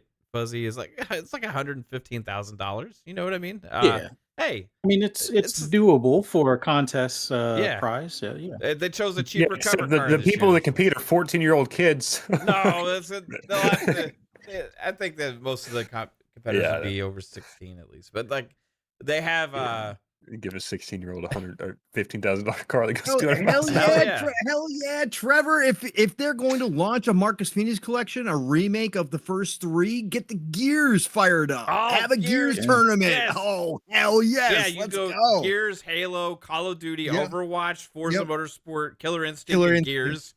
Yep. Like the different tournament events going on over the course of like a fucking week where they just constantly cover it. You have the esports during the day, then you have the showcases at night, but direcally following the competitions, right? Yeah. You do that. That would be a full replacement for E3. Be insane. Yeah, you know how many people would show up to that shit? Like you would have all the big streamers, like in the Twitch streamers, all those people would show up to something like that too, right? Get a nice prize pool together. Fuck yeah, you would have everybody show up for it. Yeah, it'd be fantastic. You do all announce like fucking different days, different games. At that point, like I think you don't do like esports tournaments. You do like the streamer tournaments, like where you have Dr. Disrespect and those show up because like esports tournaments, like it's kind of a different audience than like your influencer audience. However you want to promote it, I don't care. Like I'm just saying that you could hold your own carnival during that time frame because Xbox is that big now, and I can guarantee you, like I said, other third parties would want to show up. You could just create that cool. Like they could be known. They could be the central figure. They already basically were because everybody else had bowed out, and Xbox was the last big one at E3 with that kind of presence. So why stop it now? Just make it your own right now, and that be the Xbox time of the year where everybody shows up for your show. I mean, I think it's perfect. Again, who am I? But hey, Phil, I got ideas. $1 million. Admit Kummar's StarCraft. Yeah, fucking fire up StarCraft. When they bring back StarCraft. Yeah, exactly. You have all these tournaments going on simultaneously, then you have all the championships like happen. Like, okay, this is like the following each other. Like, you know what I mean? Correct. Oh man, that would be nuts. And then you have your showcases, right? So then you do the big game announcements, and yeah, that would be insane to see, bro. Yeah. Let's go Xbox. what are these little dev directs you're doing? I mean, come on, get with the program. Just one big huge fucking extravaganza. Just turn it into an actual Forza Horizon festival as well. You know what I mean? Like, just take over like a city or like a whole Monster Jam coming to you at E3 live from the Microsoft Center. Just Sunday. Microsoft, you can just buy Mexico and just turn it into Forza Horizon for real, right? And then have this whole extravaganza festival, centered around Xbox games and stuff in the middle, you know, and then that'd be insane, right? Just for real. Yeah, Forza have Horizon. a Fuzzy, they could have a Forza Monaco race, like downtown LA. Oh yeah. Yeah. Forza sponsored. The Forza Motorsport competitors in the tournament go and actually hop in cars and race each other. Like, and let's just you could just move it like people don't die at these things too. You could move it like 200 miles down south when they do like the Baja Festival. Like, yes, let's do it. We're like spending the Xbox marketing team's entire budget. Hey, they got a bigger marketing budget this year, right? Remember that came out like 5 years. Bobby Kodak's gone. Like, let's just, like we're gonna use all this stuff now. We do whatever the fuck we want. We're gonna. I know Z Black. You can't do that in LA. I was just making a point that they should find some area to do a Monaco type race. It would be freaking. Yeah, you could do anything in LA. Xbox buy an island out there in the middle of the world that's like not, that's off the radar, right? And then have a real life Warzone event happen with real guns and people. Yeah, just go all out on this thing, man. It's like have your own real life battle royale.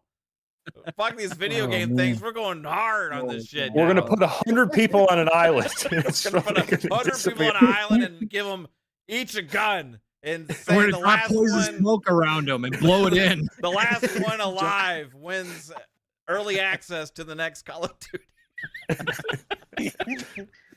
Everybody hop on the C-130. Oh, man. All the dead Mr. will be Beast. immortalized as skins in Call of Duty. You will live on forever.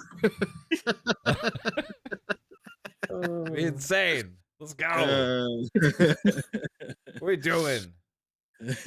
Like Ready Player One meets The Purge. Yeah. Right. Let's go.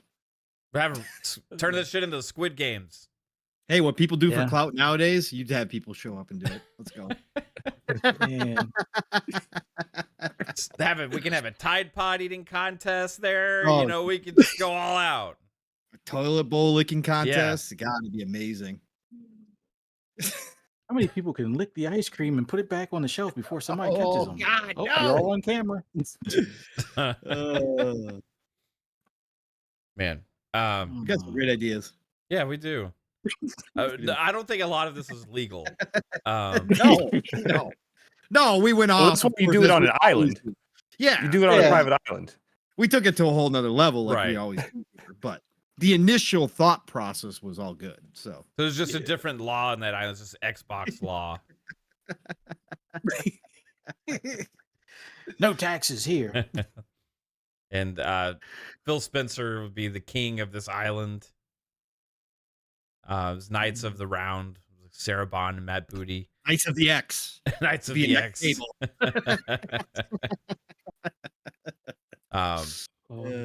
Yeah. No, but I think a festival thing would be cool, and I think they really could do something like that if they really wanted to. I mean, you're talking about expensive, right? But they got the cash. You know what? They could just take a month's earnings of Candy Crush and fucking put it into that, and then you're good to go.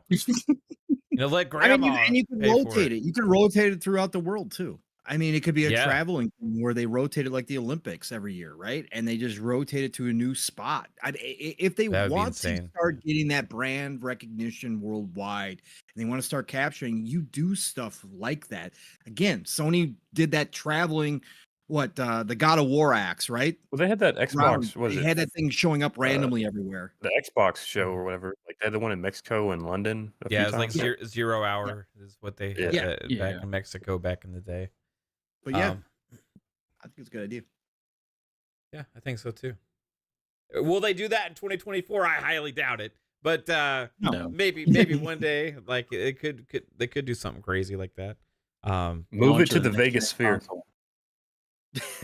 The Vegas Tina Sphere. Amini, give us a call. We got ideas. Let's go. I do want there to be a game showcase in the Sphere.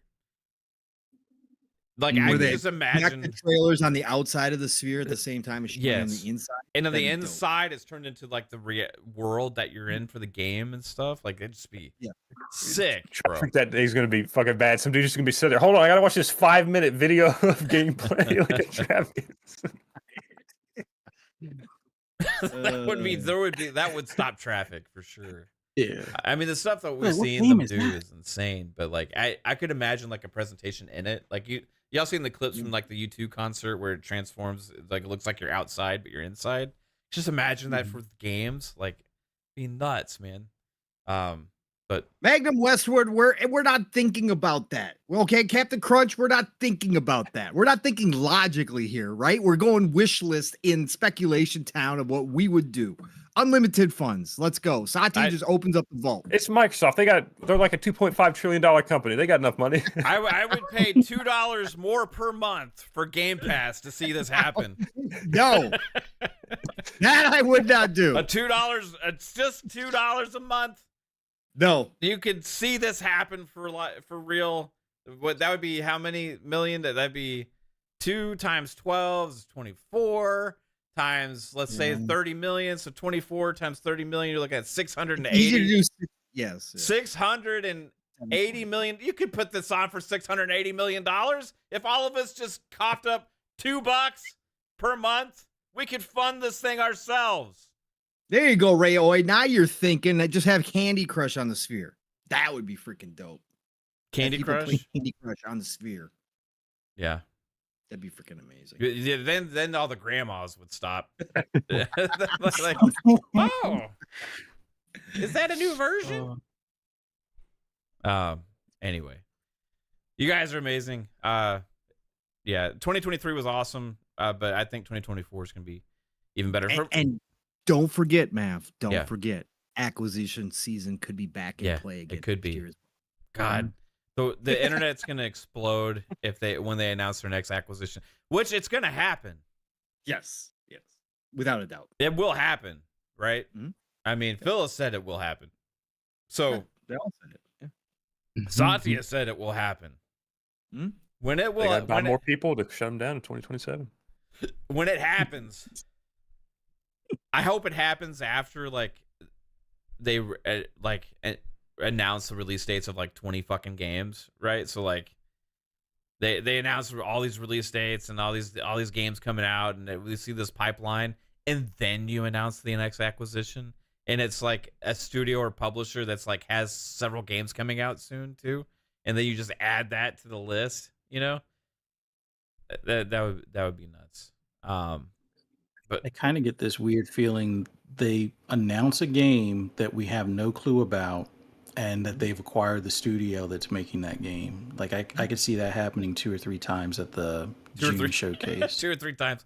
Oh, by the way, we bought these guys. You know them. They're people can Welcome fly, these guys you to know? the Hey, team. People can fly. Hey, yes. they got a game coming out today. Oh no, these guys. Dynamics, Adios Montreal, and they're both working on new games along with working on Perfect Dark and whatever and Fable. Yeah. Awesome, bro. Nuts. Oh man. Nuts. Man. Ryu Art with the $2 super chat says IGN article.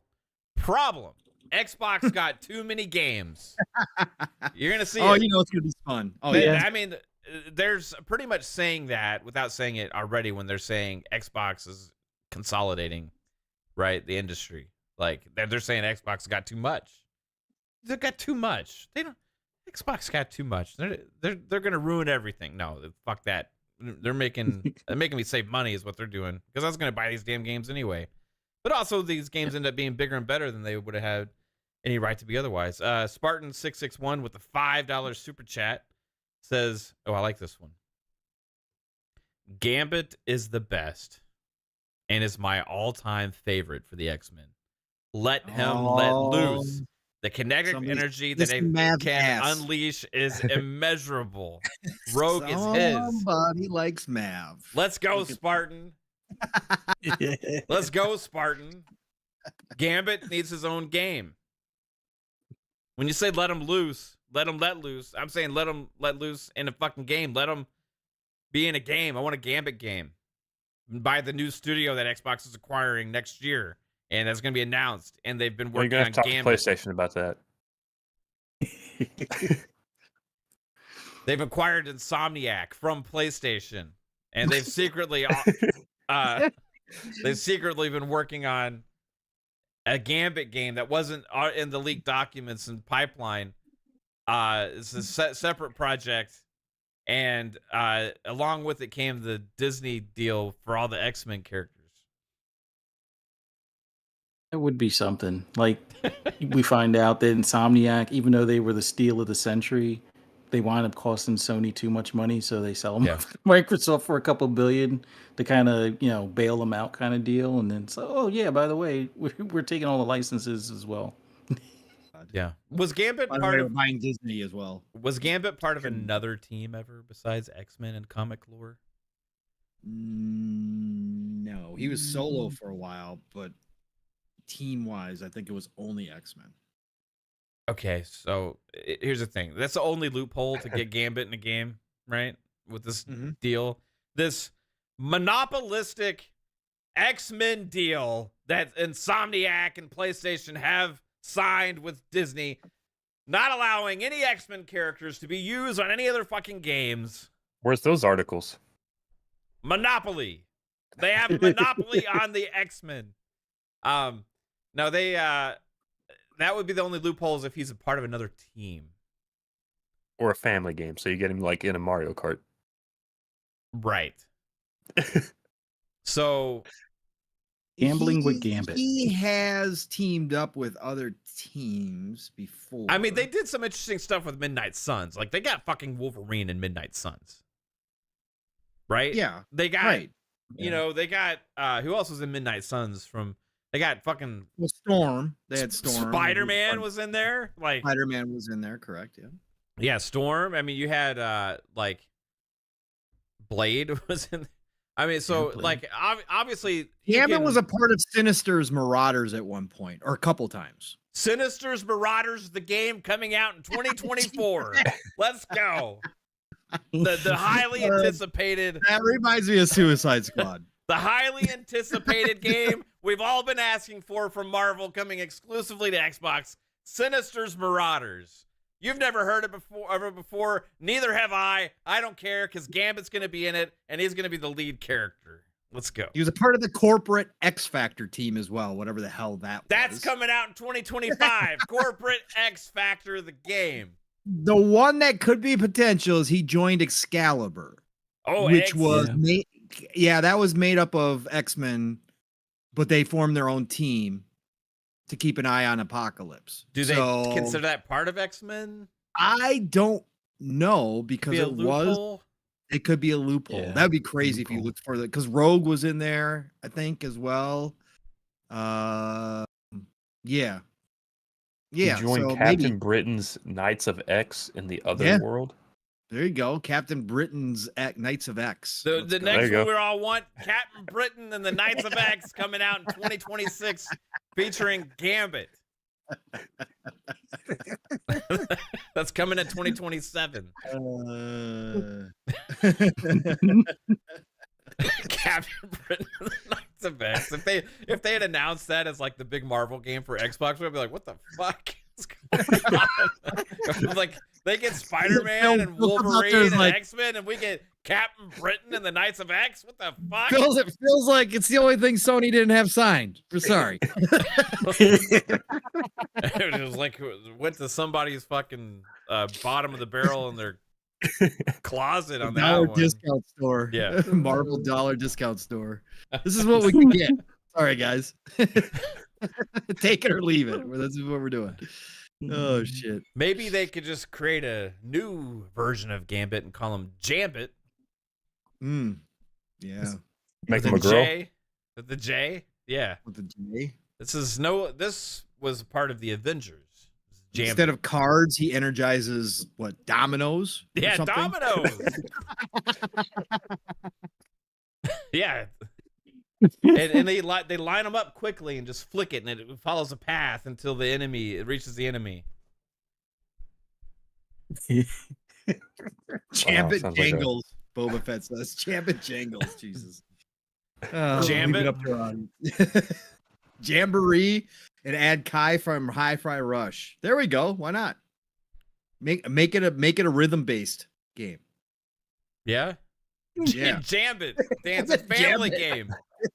Family rhythm based gambit family game. You know. Then you can just have Gambit if it's a family game. You don't have to have Jambit. At this Well, point, that's right, because they do allow for family games, don't they? So that would be okay. at this point, I think I actually want Jambit now. I think I want Jambit. I want to see Jambit. I want to see what Jambit is. Jesus. We're off the rails again. It must And- be Why should it already be a character that's fucking made? It's like someone. And Jambit's girl is not Rogue, it's Rouge. Wow. Mulan. Yeah, Jambit and Rouge. Making a musical. Let's go. This is like Chinese knockoff Marvel characters. Jambit and Rouge, and it's gonna be like they're gonna be at like a burlesque show. Yes. It's gonna be the bouncer. It's gonna be amazing. Jambit and Rouge. Yeah, let's go. That's a bop it instead of playing. Let's go. Pop it. Twist. Pull. Pop it. Froggy Twist. T goes. Pull. Froggy T says, I Shake. thought Psycho was the one on drugs. I think it sometimes seeps into us, Froggy. I think it does. Yeah, It's osmosis. it goes through my ear pores. Yeah, right. Sounds like me in bed. My Kate says, twist. Oh my. Pull. Wow. Okay. Perfect time to end the show, everybody. Yeah. Let's go. We're Wow, out of here. 2023 was amazing. 2024 is going to be absolutely insane. I can't wait for it, and I want to wish all of you guys a happy new year. The Game Shark member for 7 months says this is like Atlantic Rim knockoff IP Pacific Rim. Jesus. This is the Atlantic. This is the Atlantic Rim. Oh, Or like Jesus. GoBots. Yeah. That was the worst. I hated GoBots. I watched the cartoon, but I hated GoBots. I got so mad when I got a GoBot. You didn't like Leader One or Sight Kill? No. Oh man, GoBots. GoBots. Oh man. Yeah, you all rock. I want to wish everybody a happy new year out there. I hope you celebrate fun, stay safe, and 2024 is going to be a hell of a year, and can't wait for it because games, you know, great 2023, but like keep saying 2024, I think is going to be equally as good, if not better, for gaming. And there's so much to play, so many announcements coming, so many shows coming, all this kind of stuff, and so many fun speculation shows. We're gonna have so many fucking shows this year. What, for a week for most weeks for 2023? It's like 200 shows a year almost. Wow, we do a lot of shows, guys. Fuzzy Belvedere, thanks for being here. Thanks for everything and being part of everything we've done this past year. Tell everybody where they can find you, bro. Thanks for having me on. This was a blast with you guys.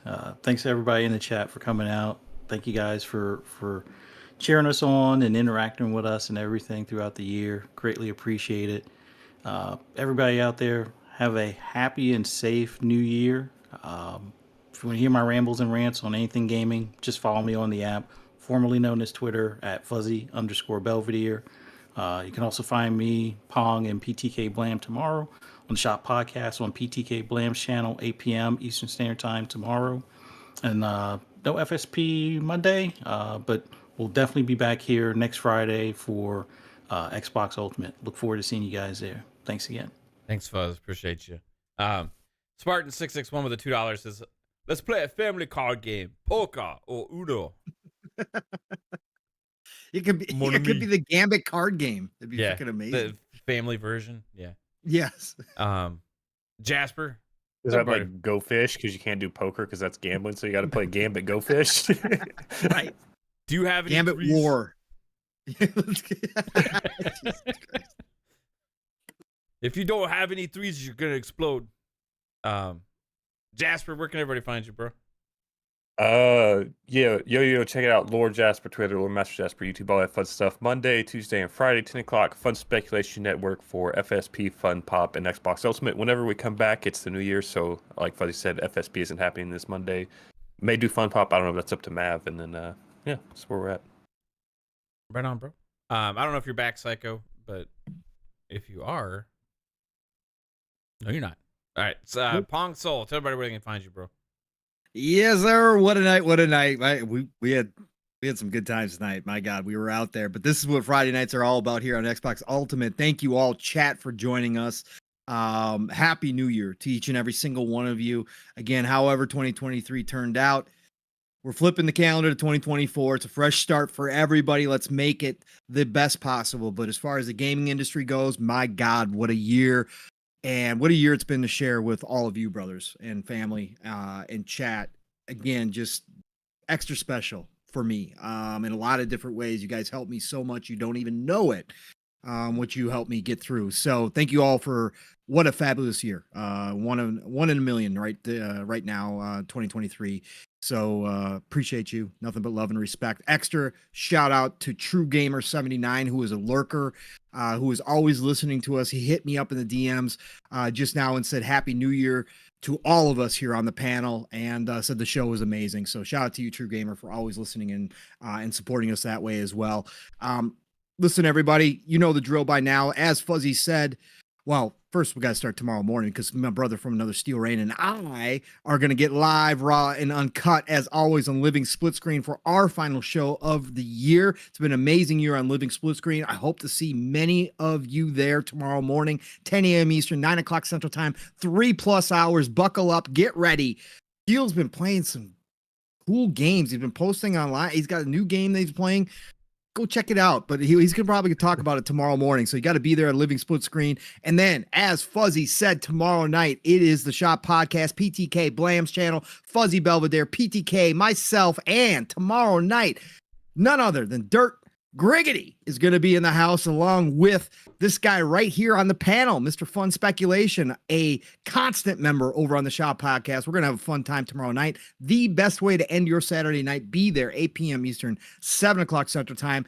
Next week, don't know what the early shows look like. If Boom has a show on Tuesday, you got to be there for Xbox Factor Podcast, 12 p.m. Eastern, 11 o'clock Central Time, with Steel Rain, now a full-time member. It's always extra sweet over there, so be there for that. All good things green every Tuesday. And then, of course, we're going to have a PM in the PM next week.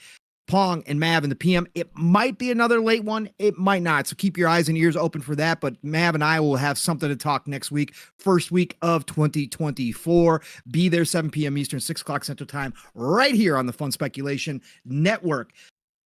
Listen, y'all, it's a golden age of gaming. It really, really is. This year, couldn't give you a better example. So get out there, play what you love what you play. Get ready, because I'm going to talk to you all real soon in just about 10 hours from now. So be there. Mav, thank you, brother. Get us out of here, brother. Yeah, appreciate you. Everybody, find Psycho on X and Psychonauts 8. And yeah, appreciate you all again. You're amazing. Thank you for everything this year, everybody. It's been a fucking blast. And we'll let it continue. Full steam ahead. Choo-choo, motherfuckers, into 2024. Have a good one. Peace out, guys. Later, y'all.